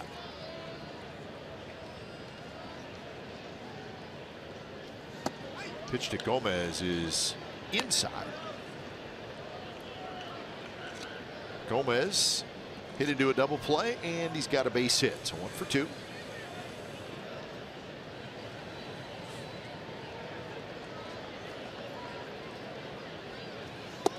Same pitch, and again, Gomez thought about going after it.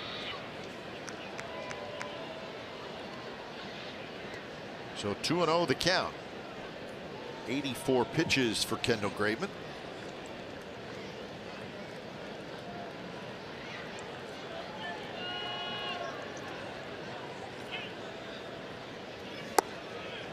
Three and 0. Odor is the on-deck hitter. He's been up twice with runners in scoring position. I would not. Don't mess with him too much. No, it's because he is aggressive and not afraid to swing the bat real hard.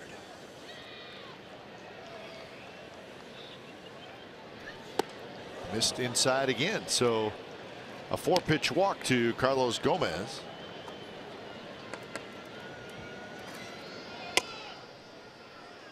So that is walk number 3 by Graveman to go along with his 3 strikeouts.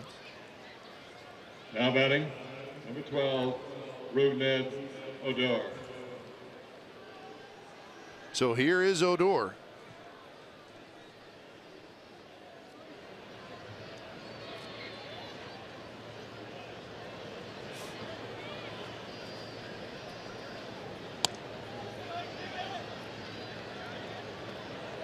Odor, a line out and a deep fly ball to right center.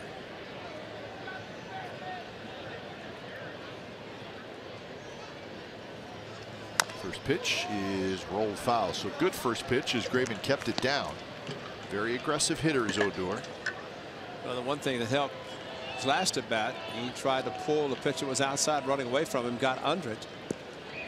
But it's just so dangerous. To line drive that Semien was played perfectly, and then a fly ball to right field that just missed. He will not get cheated. I know that, regardless of the count. He had a good rip that time, and now it's 0-2.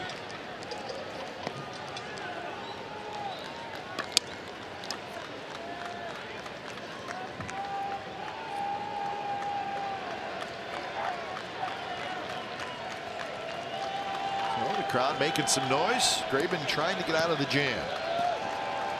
Rangers had second and third and 1 out.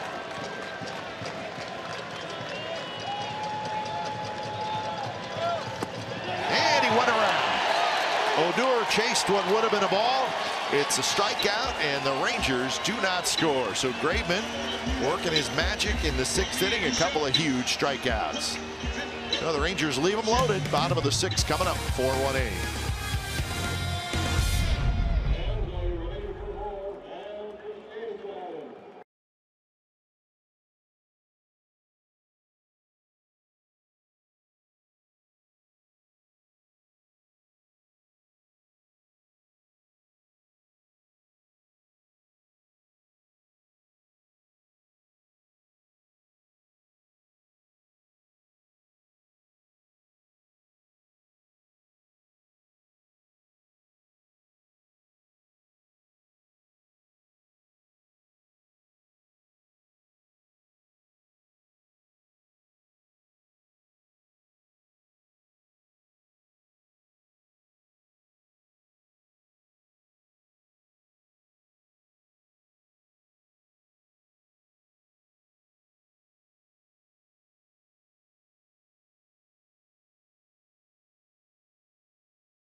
Baseball on NBC Sports California is brought to you by Pete's Cold Brew. The true cold brew that's always cold, so it's always fresh. Pete's is coming in cold to a store near you. So Kendall Graveman works his way out of the jam. Some big strikeouts. Well, this is right. Get somebody to chase, and he did. A pitch way out of the strike zone, and throwing his bat was Odori through everything. But bottom line, his aggressiveness might have hurt him there, swinging at a pitch out of the strike zone. So for someone who wants ground ball outs, got 2 huge strikeouts, especially second and third. He got Gallo and then walked almost like he was pitching around Gomez, even though he hit it in the ground ball double play. 10 ground ball outs, and that's what he's done. And last one, a big inning. Chris Davis drives one towards center. Carlos Gomez now drifts into fairly deep right center, and he makes the catch. So that's out number 1 here in the bottom of the 6th, and that'll bring up Matt Olson.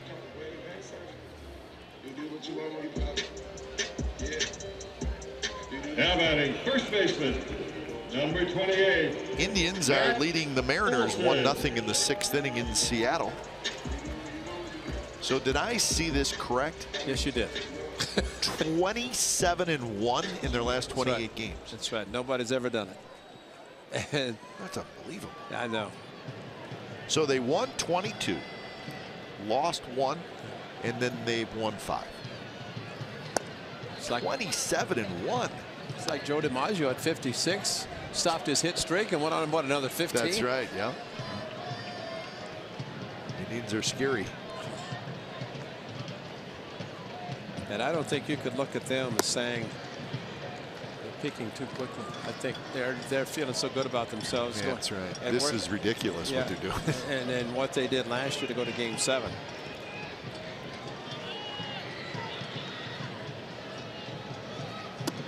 (3-0) to Matt Olson. Olson homered in the 2nd. What a surprise. Number 24 on the year. Have we seen him get a green light yet? I don't know if he's even had 3-0 count yet. Yeah, that's true. He deserves to have the green light.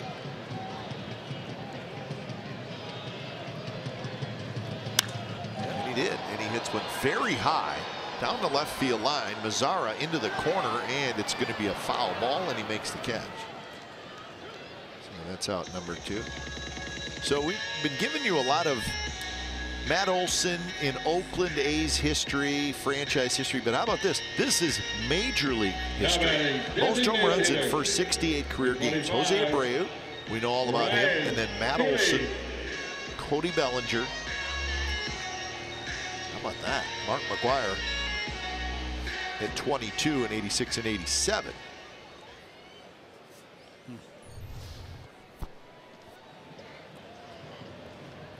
Not too shabby.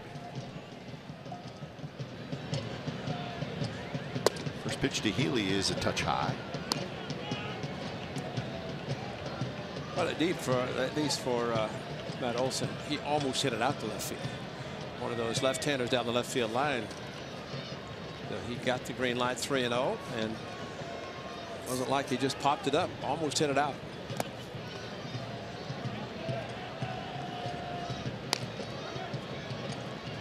Amazing thing about him, he's never satisfied with a home run. It's every out he's upset. That's Ricardo Rodriguez.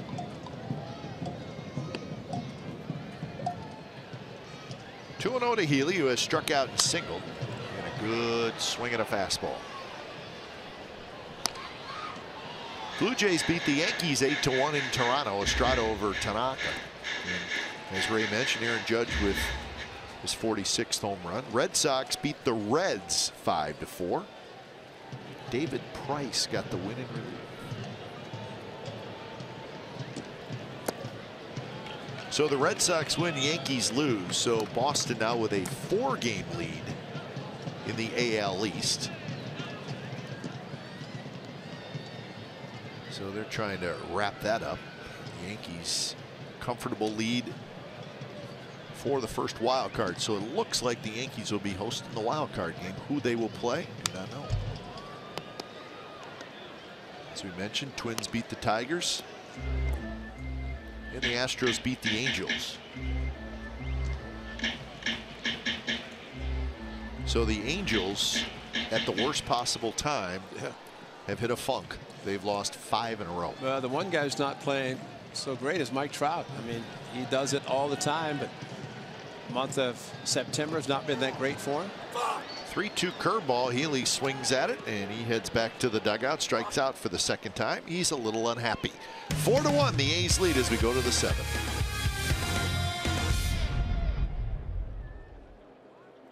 And it's time for the Evergood Hall of Fame race.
Brought to you by your California Ford dealers. How about Sweet Home Alabama?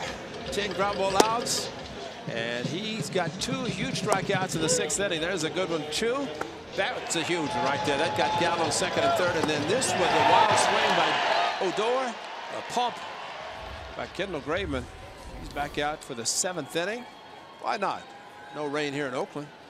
Never rains in California, except the wintertime, when you hope it does, so they don't come after you with using too much water. Speaking from experience. Yeah, sounds like they got you. That one hit very high, right center field. Pinder near the wall, and Pinder makes the catch. So Brett Nicholas on the first pitch. It's a deep fly ball, but it's an out, 1 away, and let's check in with Angela, who's upstairs. Well, I am upstairs, and can you believe it? It is the last authentic Fan Friday of the season, and we're up here at the NBC Sports Value Deck, and joining me is our cheer card artist of the night, Jeff Carrillo. Jeff, what was the inspiration for this Dennis Eckersley cheer card? It was my brothers. They're huge fans of the A's, and it was because of them that I became a fan. And my oldest brother, Joel, was a big fan of Eckersley, so I had him in mind. And when I was doing this, I know that he was very animated, he was intense, and so I wanted to have all those elements in this image. So I had him with the facial expressions. I don't have it here, but I had other concepts where he was just using his fist pumps and his high kicks that he had. And so that's what I was trying to go for, something that's just a lot of energy and kind of in your face. And so that's how I came up with this. It's very cool. I think it's quite representative, this cheer card. And what's it like seeing A's fans walking around the Coliseum holding your art?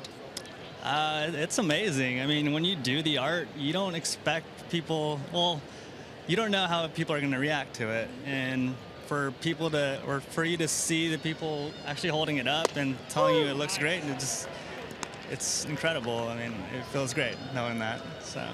And it's Filipino Heritage Night. You happen to be the second Filipino person I've been talking to tonight. What's it like having the A's recognize Filipino heritage? It's pretty cool. I mean, to single them out like that it's pretty cool. And to be coming in on Filipino night, being Filipino, that's it's cool. Thank you so much. And where can we find your art? At J Carrillo Art, right? Right. J Carrillo Art on Twitter and Instagram. Thank you so much. Guys, back down to you. I like that one. That's a good one. That may be my favorite. It's really cool. Well, especially with that closing his right eye. That's what I'm saying. That's right. That's authentic. That's the face that was looking right at you when he struck out Gil Flores in the no-hitter. So you know that face. Right? Come on, get up here. Nobody wants your picture. See, you just put an A's uniform and switch it to an Indians uniform, and that's what Ray would look at when he caught action. That's right. But that's pretty cool. Nice job. Nice.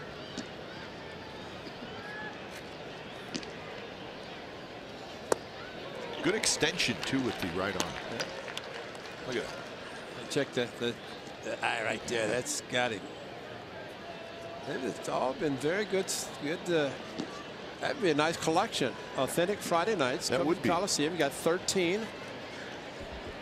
Make a mural in your. It's a good idea. Make a mural in your bedroom. Yeah, that'll go over really well. You just collect pennants, you know, the baseball pennants, and now you can collect art on Authentic Friday nights. Run that by the boss. 0-1 to Chu. Runner aboard here in the 7th inning. Kendall Graven pitching well. When he's got in trouble, he's been able to make the big pitch. Daniel Coulombe starts to throw.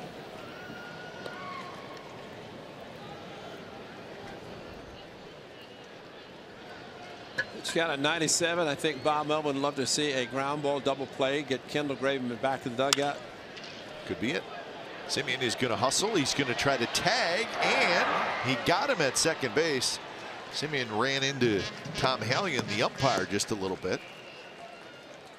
So it was a close play at second base. Simeon, he had a decision. Do I try to run to the bag or tag the runner? Yeah, and it's a tough play all the way around because his momentum was going to the left, had to go quickly to his right to get the runner going, and he got him maybe. But I think his only choice might have been to try to get him. He gets barely nicked him there as Tom Hallion at second base. Saw him go past the bag. It's played by Marcus Simeon. A little tough to turn a double play unless it's right to a second baseman. And then Simeon rushing over to second base. But a good play just to get the out. I want to note Elvis Andrus just had a quiet night so far, but had probably his best offensive year of his career.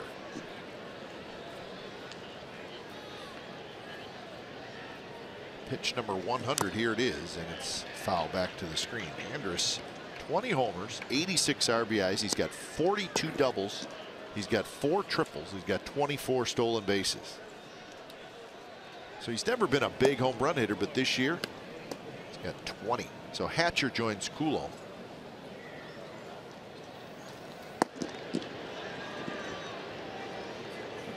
96 RBIs. That is a career high.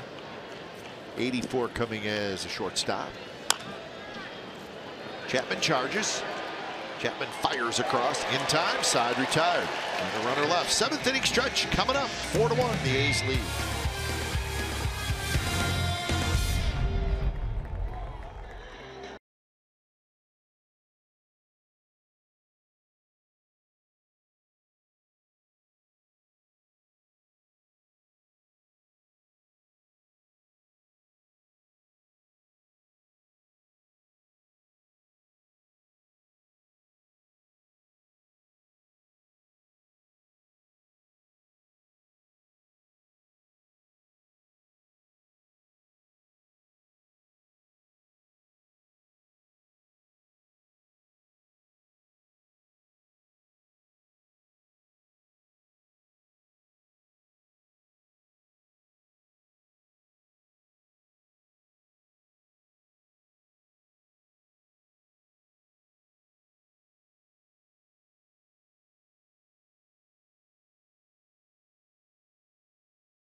On NBC Sports California is brought to you by the 2017 Jeep Cherokee with an EPA estimated 30 highway miles per gallon.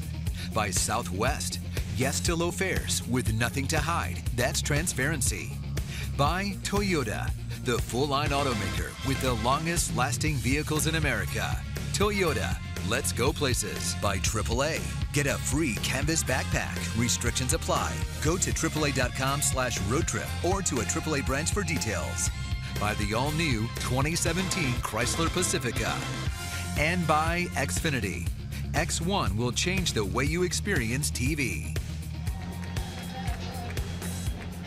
Bottom of the 7th, the A's leading the Rangers 4-1. So when it's time for change, think Speedy Oil Change and Auto Service, your trusted oil change, tune-up, and repair expert. So Tony Barnett comes in. Takes over for Nick Martinez. Martinez went 6 innings, 5 hits, 4 runs, 3 earned.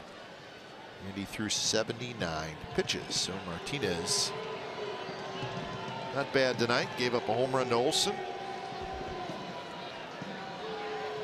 I think tonight's an example of what can happen if you're pitching. You give up a few runs, but your offense, which is very potent, gets nothing because Kendall Graveman was outstanding for 7, and looks like it might be all for 7.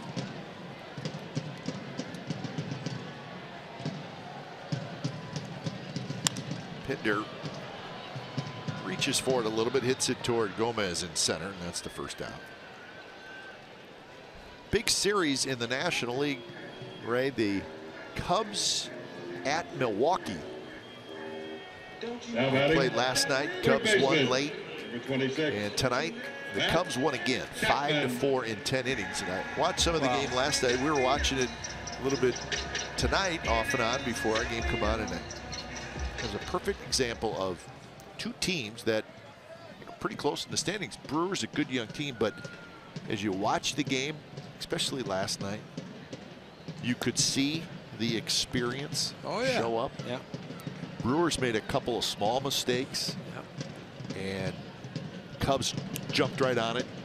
And 2 extra inning wins by the Cubs in Milwaukee.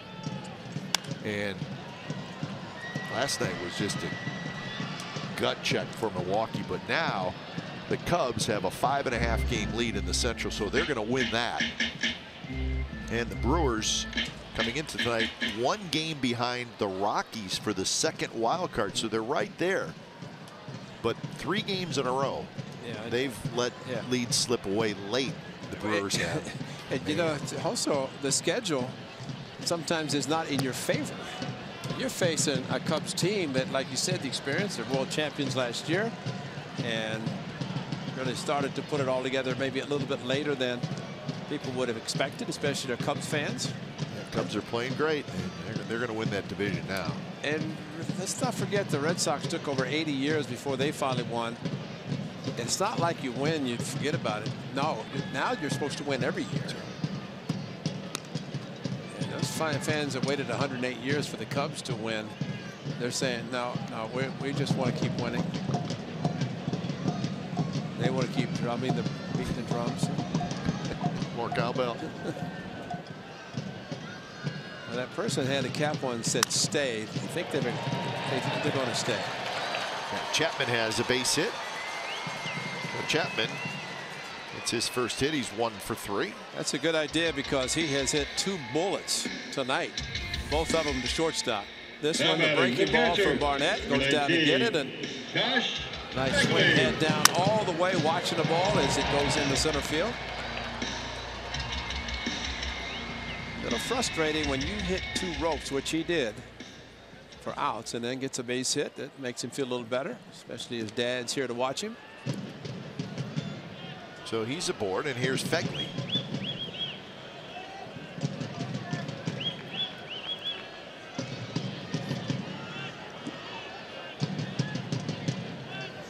Fegley takes a strike. The Rockies are in San Diego. They're leading the Padres 2-1 in the 7th inning. So if they can hang on to win that, their lead over Milwaukee for that second wild card in the National League would go to 2 games. Rockies have been scuffling a little bit. They've lost 4 in a row. Looking forward to the postseason, though. That is going to be fun. Yes, there's going to be some good teams in it. Man. A lot of interest in October.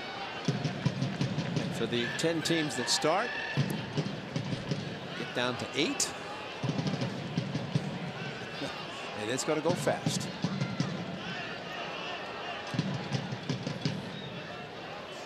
Going to be some really, really good teams that are not going to believe that they didn't win the World Series. Because there's some teams that are thinking, this is it. This is our year. You think they're not thinking that in Houston and in Cleveland? About Los Angeles. Los Angeles. And what about Washington? Yeah. But those 2 teams have failed recently as far as, I mean, and there's some teams that don't even say we're happy to get the postseason. There are teams that are saying we're going to be the last team standing, and it could only be 1.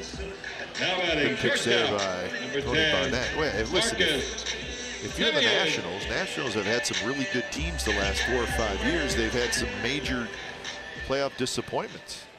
They're thinking we got this really good team, but it's not going to be around forever. Yeah. We know how long it's been for the Dodgers. Certainly know the Indians story. And you know what? As we talked about, if you're in the National League, would you want to play the Cubs? Ooh. You know, I mean, that's a really good team that be hard to imagine them not playing well in the postseason.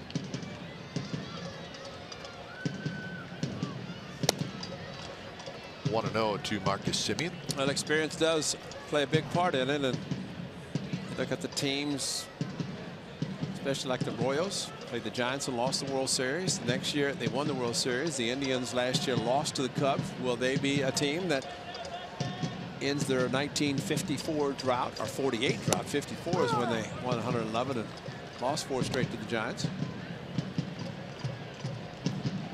You never know what's going to happen. I wonder if, like you talk about the Royals, where they lost and then they won the next year, and the experience they gained, you wonder, okay, that experience that they got in 2014 where they came so close, how much it helped them in the regular season?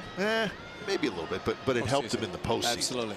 Yeah, because it's just like the Indians saying we got to get there first. Well, they're going to get there. They're there. And now the experience takes over. And I still think there is no doubt the 5-game division series is the biggest, because if you get to the league championship, Thing of beauty for Marcus Semien. And Chapman with 2 outs ends up at third. The Marcus Semien, couple of hits. He's already scored a couple of runs. Well, a pitch that's away, the slider that he struck out Fegley on. Semien takes it to the opposite field. Now Does a good job doing right it. fielder, 23, Matt Gillies. That's in front of Chu, and Chu took the bounce, and it's scary. If you're charging, this ball checks up a little bit and then goes to the left. Chapman, of course, tremendous speed, able to get to third easily.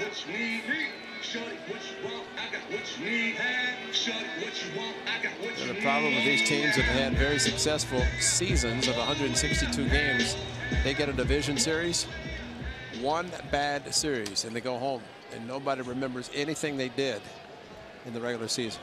And that's why you have to get through the division, get the league championship. At least you have 7. And of course, the World Series is 7, but that division series is probably scarier than anything.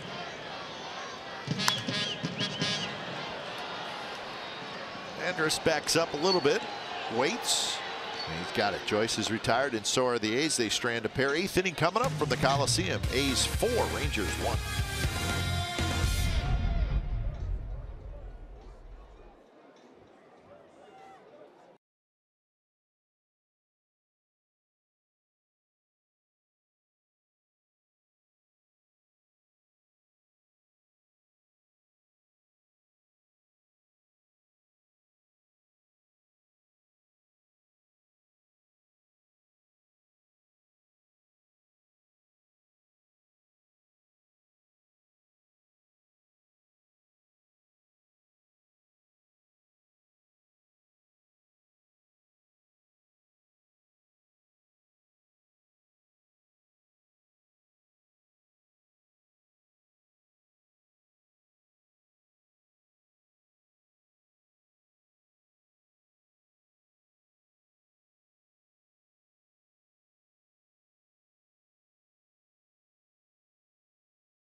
As part of the Oakland A's Community Fund's Jerseys Off Their Backs fundraiser. Donate $5 at the ballpark this Friday tonight and Saturday tomorrow and receive a scratch-off ticket from the A's. Prizes include autographed memorabilia, coupons, and the opportunity to receive a jersey off an A's player's back following the game on Saturday, September the 23rd. That is tomorrow evening. See you at the ballpark.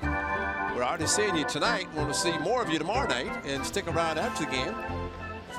Shirt right off your back.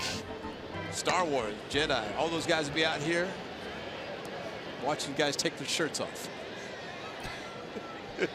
What a night. Stay in the dugout, take your shirt off, and take it.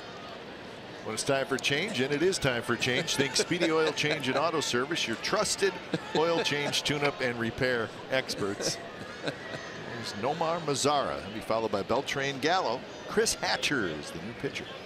Chris Hatcher getting a pretty good audition for the setup job. And so far, he's done a pretty good job.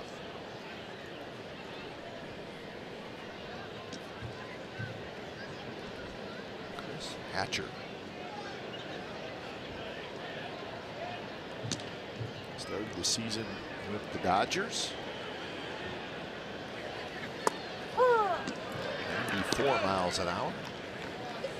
Hey, Vic Carapaz positive the home plate umpire took charge in the first inning. I'm okay with that. Absolutely. He took charge, and he's been aggressive. He's back there calling strikes. You can complain all you want, swing the bats. See, Sorrell has a 2-0 fastball down close, and Kendall Graveman leaves with the lead and now gets 6 outs out of the bullpen. He can pick up his 6th win. Good outing for Graveman. 3 walks, 4 strikeouts, 101 pitches. 2-2 pitch to the backstop. 3-2 to Nomar Mazara, who's 1 for 3. There's Beltre. He will follow. 6 hits for the Rangers. They've stranded 7 through the first 7 innings, so they've had some opportunities. Their only run came on Shin-Soo Choo's home run in the 3rd inning.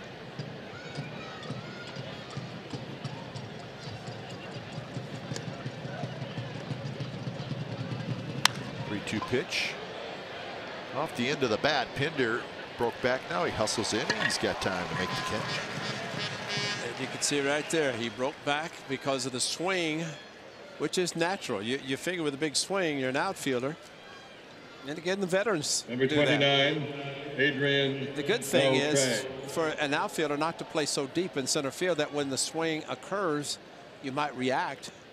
But if you don't break back too much, you can come in, you have the speed, you can be able to catch a ball.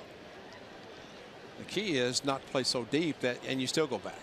Because if you do that, then you don't have a chance. Here's Beltre. A little bit high to Beltre, who has walked and doubled and grounded out.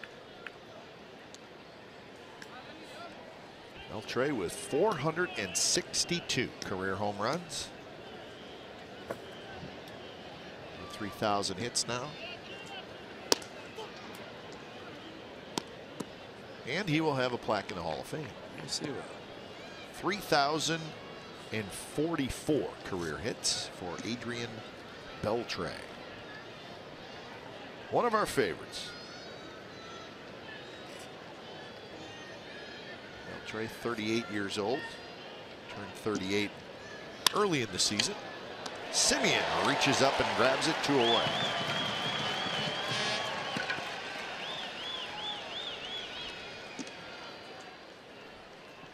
So 2 outs here in the 8th, and that'll bring up Joey Gallo. That's Nick Gardawine, or could be Gardawine. If you're from Napa, it's Gardawine. Right. And we're close to there. Sonoma County. Yeah.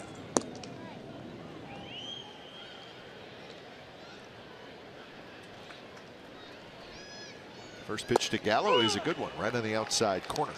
Mariners have tied up that game in Seattle with the Indians. It's 1-1, top of the 8th inning.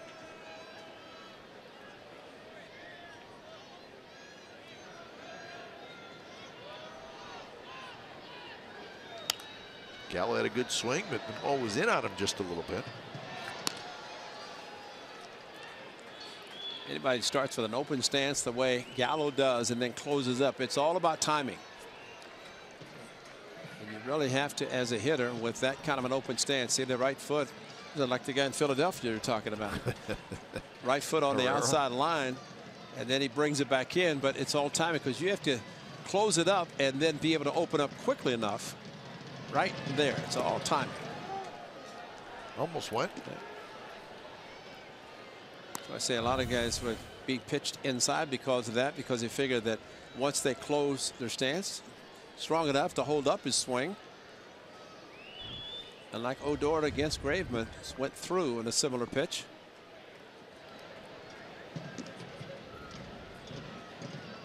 Graveman only struck out 4 batters, but 2 of his biggest came in his last inning, or the 6th inning. 1-2 pitch, high fastball. That's what Fegley wanted. Hatcher delivered. Gallo strikes out. So good inning for Chris Hatcher. Bottom of the 8th coming up. It's a 4-1 A's lead.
All right, game summary brought to you by your local Toyota dealers. 1-6-1 for the Rangers, 4-7-0 for the A's. So the A's trying to win their 5th consecutive game. Nick Martinez went 6 innings. Kendall Graveman went 7. He was very good. And just another day at the office for Matt Olson. His 24th home run of the year, 6th home run in his last 7 games. So the A's playing good baseball, and they hope to continue that on the final homestand of the year. Here's Nick Gardewine. Right-hander comes in for his 9th appearance. And the first pitch to Lowry is high. There he is.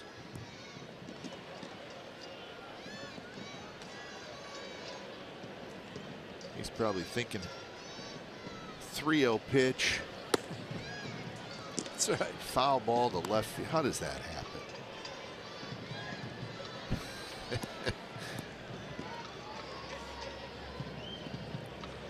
Lowry 1 for 3 with a double.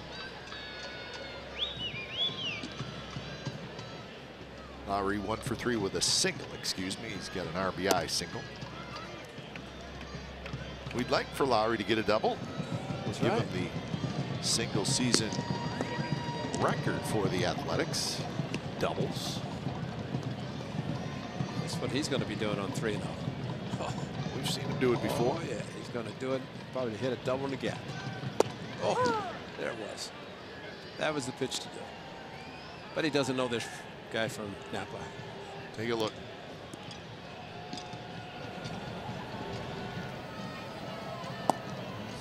Blake Trinan starting to loosen up. Lowry hooks one down the right field line, and it's foul.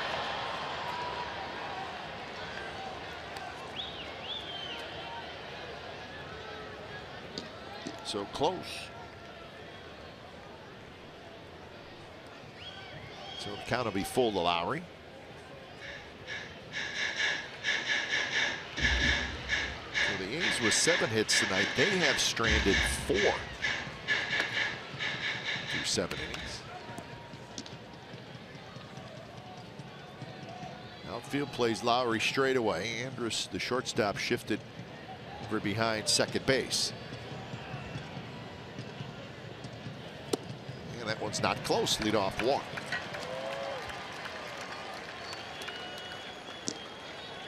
Second walk issued to A's hitters.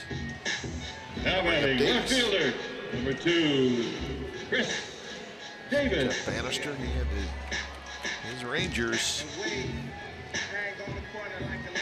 slowly watching their postseason hopes slip away. They're not out of it by any means, but they're just running out of time.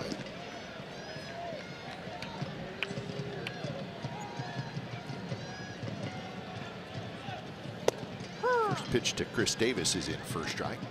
A's will be in Arlington next weekend for a 4-game series, Thursday, Friday, Saturday, and Sunday.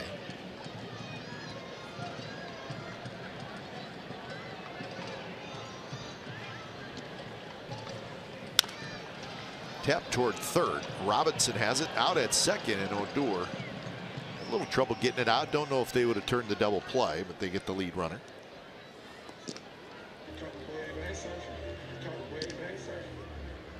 So one away. Jeff Bannister's coming out. Your attention, please, ladies and gentlemen, for the Athletics. So he has made the call. So when it's time for change, think Speedy Oil Change and Auto Service. It's your trusted oil change, tune-up, and repair experts.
Pass. The program rewards tenure. It includes exciting discounts on concessions, eliminates ticket exchange limitations, and provides exclusive new experiences and events for members. Read new or purchase new season ticket memberships now at athletics.com/2018. They're ready. Got the schedule. Let me pick my games. Season tickets. I can go to every game. Ready to go. So the A's leading 4-1. It's the bottom of the 8th inning. Hunter Mendez is the new pitcher. Young left-hander, just 22 years old. And he is one of the Rangers' top prospects. Jake Smolinski is the pinch runner. So he's running for Davis. Former Ranger, Jake Smolinski.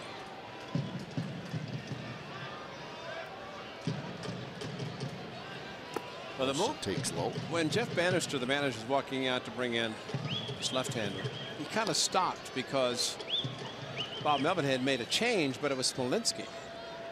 And I think what Bannister was saying, maybe if he's going to pinch hit for Olsen, but should have known that he's not going to be pinch hit for any time. He hits lefties, righties, and it was Smolinski going to the pinch run. 2-0 now to Olsen, who homered in the second, a 2-run shot. Hello, Espino. He's been warming up down there.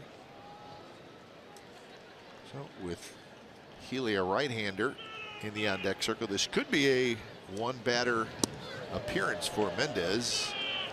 And right now, it's not going well. It's 3-0.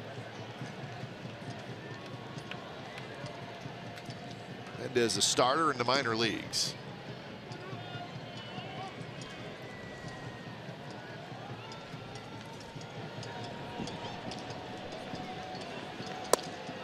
He's in there first strike.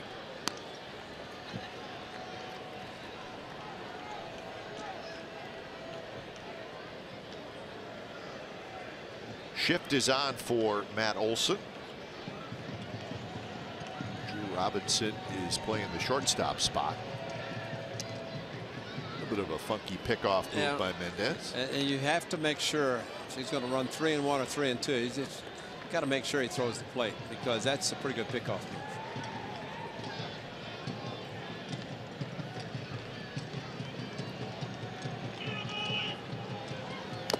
Yeah, that pickoff move, he'll get somebody at some point. Well, and see, Smolinski was breaking back, which is not a bad idea, and even more so now if he runs 3-2. But watch Smolinski.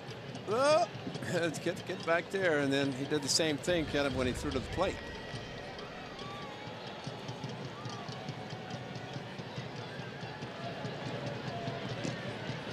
Now that will keep runners close, that kind of a move. What he has to worry about is that imaginary 45-degree line. Yeah, he's floating right on with it. Yeah, he's floating with it. And there'll be some managers talking to the first base umpires. They pay attention to this move this guy's got here, because it's a balk move.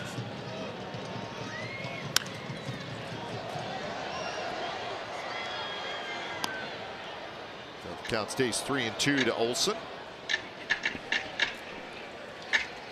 Indians and Mariners still tied at 1. That game now in the 9th inning in Seattle.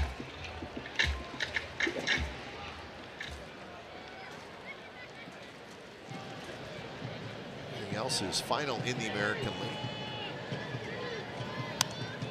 Olsen again fouls it back.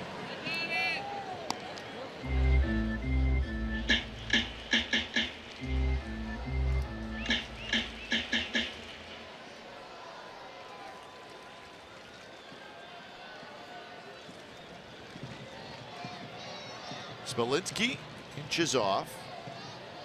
Then another 3-2 pitch. No, throw to first.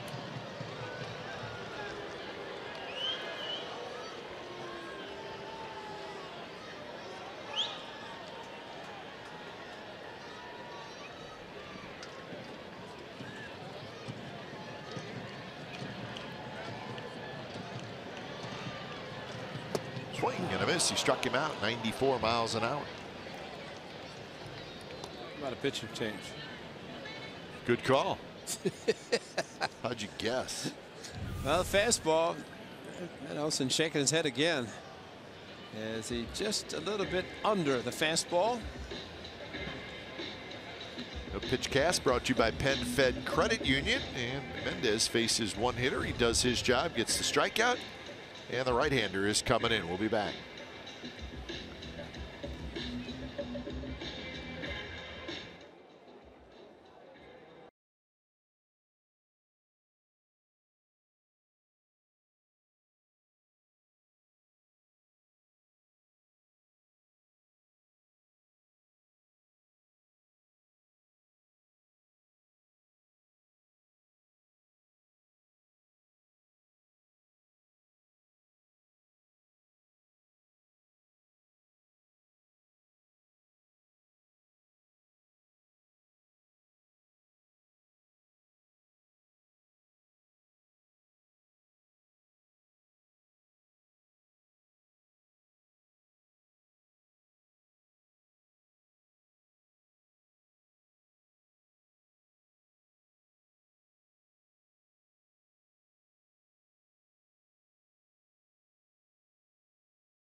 Post-game live, it's the A-Team. All four broadcasters, Vince, Ken, Ray, and myself, are going to get together and have an unscripted roundtable pizza discussion about tonight's game.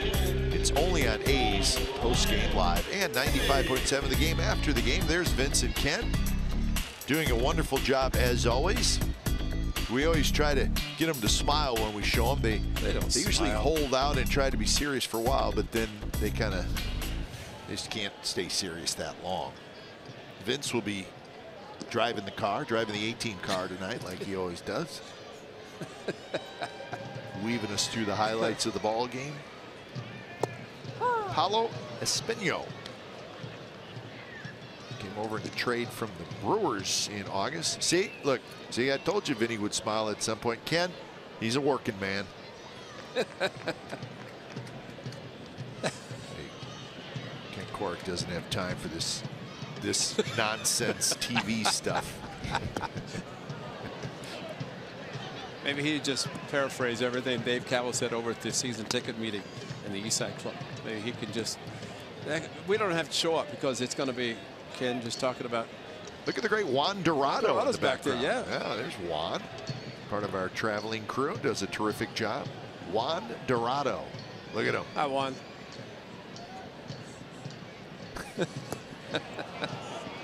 So Healy strikes out again. Tough night for Ryan Healy. He strikes out for the third time. We're going to the ninth. A's with a chance to win their fifth straight. Trinan coming in.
This copyrighted telecast is presented by authority of the Oakland Athletics and may not be reproduced or retransmitted in any form, and the accounts and descriptions of this game may not be disseminated without the express written consent of Athletics Investment Group, LLC.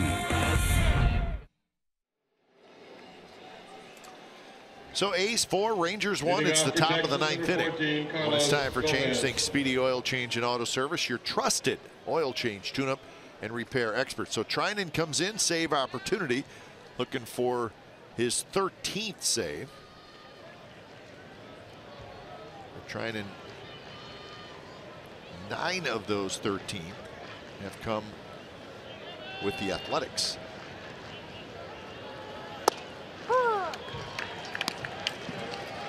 So Matt Joyce slides over to left field. Smolinski now in center. And Pinder goes to right. So Chris Davis is out. So Joyce in left, Smolinski in center, Pinder in right.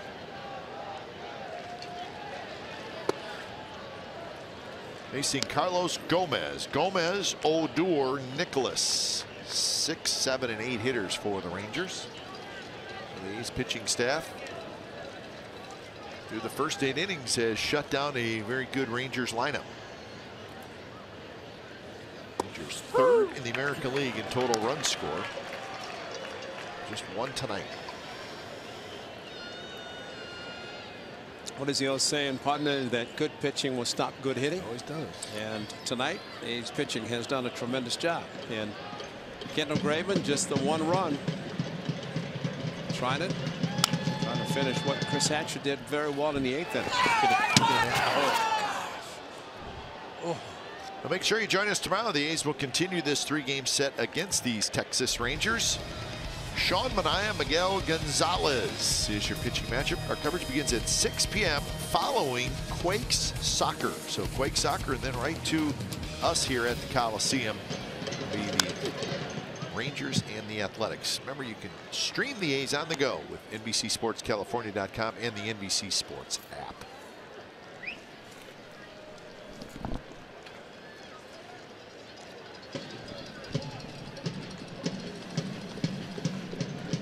So 1-2 the count to Carlos Gomez.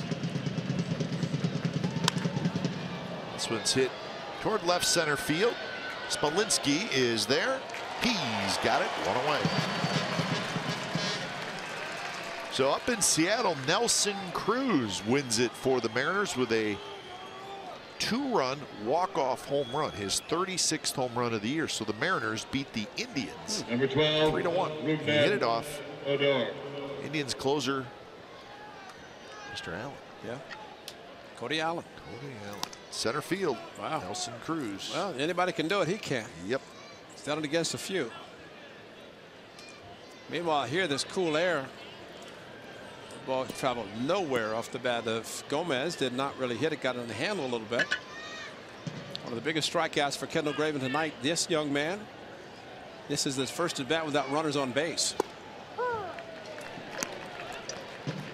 He has left a few on tonight.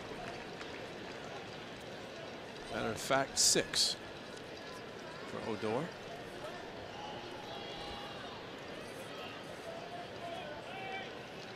On 1 to Odor. 1-1. Odor, always aggressive.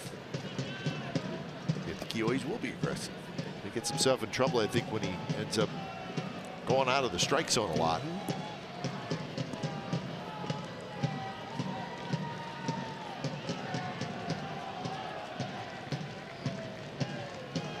Swing and a miss. Good pitch by Trinan. That's a sink at 92 miles an hour. Well, that's the great thing about Trinan. He can throw this pitch right there. You know, we talked about the young players going forward, but he's also looking for a closer. And Blake Trinan, given the opportunity back with his original organization, may be the guy that A's would try to at least let him have that opportunity. The clean-shaven Blake Trinan.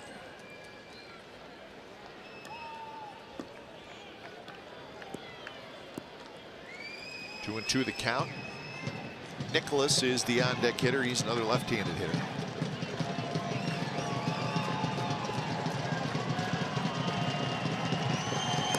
And a swing and a miss and a pitch down and in, and Odor strikes out for the second time. A nasty slider. I mean, he shook to the slider. In fact, they might have been going to the fastball, the turbo sinker, but instead the hard slider down and in. Like trying to, you have to gear up for it. And Odor is, it's not an exception. It's basically hitters trying to catch up to what is a very good hard slider, hard sinker. Well, it's also a slider that's at 90 miles an hour. Exactly. If you're part of Jeopardy, what is throwing 101 miles an hour and moves? Like trying to sinker. Well, stay tuned for A's Postgame Live, presented by State Farm, coming up after the game. Mindy Bach, Shooty Babbitt, and Dave Stewart. They will handle it.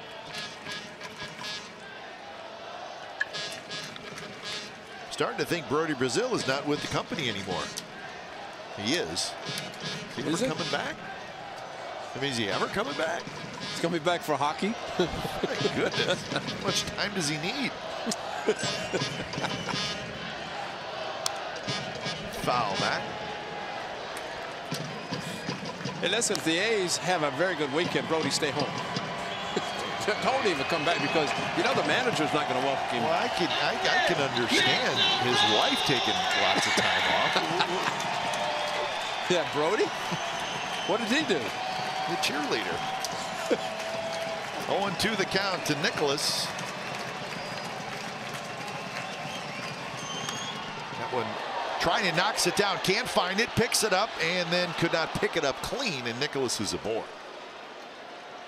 Trying to.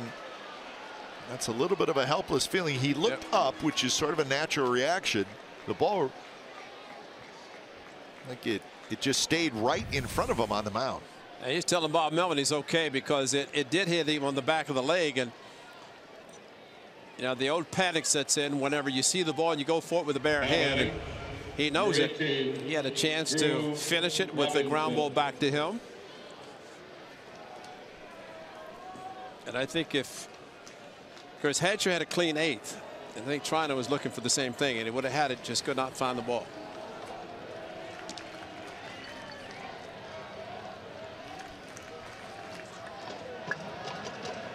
So here's Drew Robinson.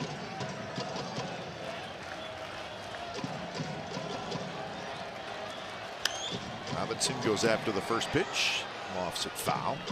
So this is the guy to get. You don't want to see Chu. Chu bats in this inning. He's going to be the tying run, and he's already got a home run tonight.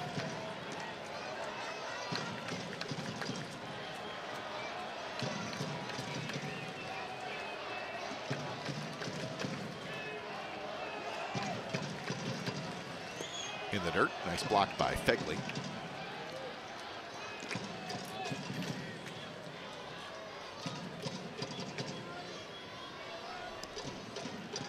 So Graveman went 7.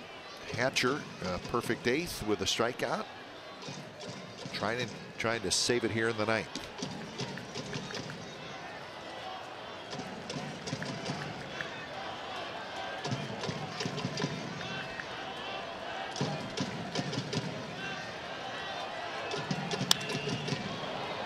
Driven to left. Joyce hustling back, and that's going to be over his head. Bangs up against the wall.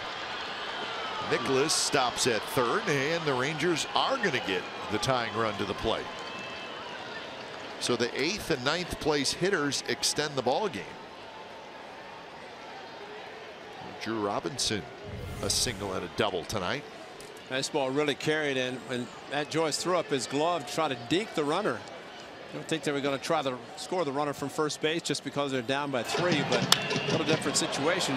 Joyce started the game, and White moved over to left, ball clearly over his head, and there's the deke with the glove up. He had no chance, and with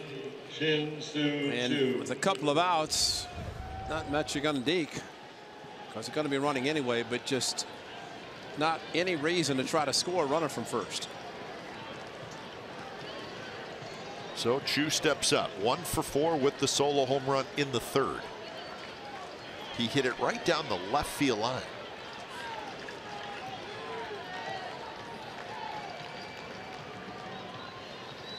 Chu and a fastball inside, fouled it back 98 miles an hour. Watch where this home run lands.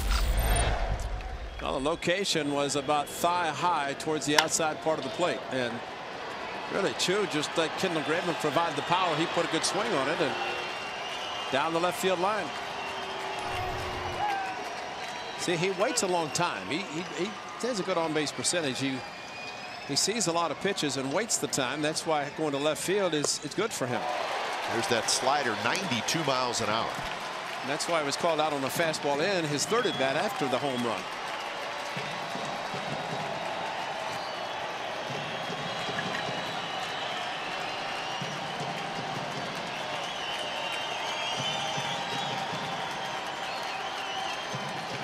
Oh, 0-2.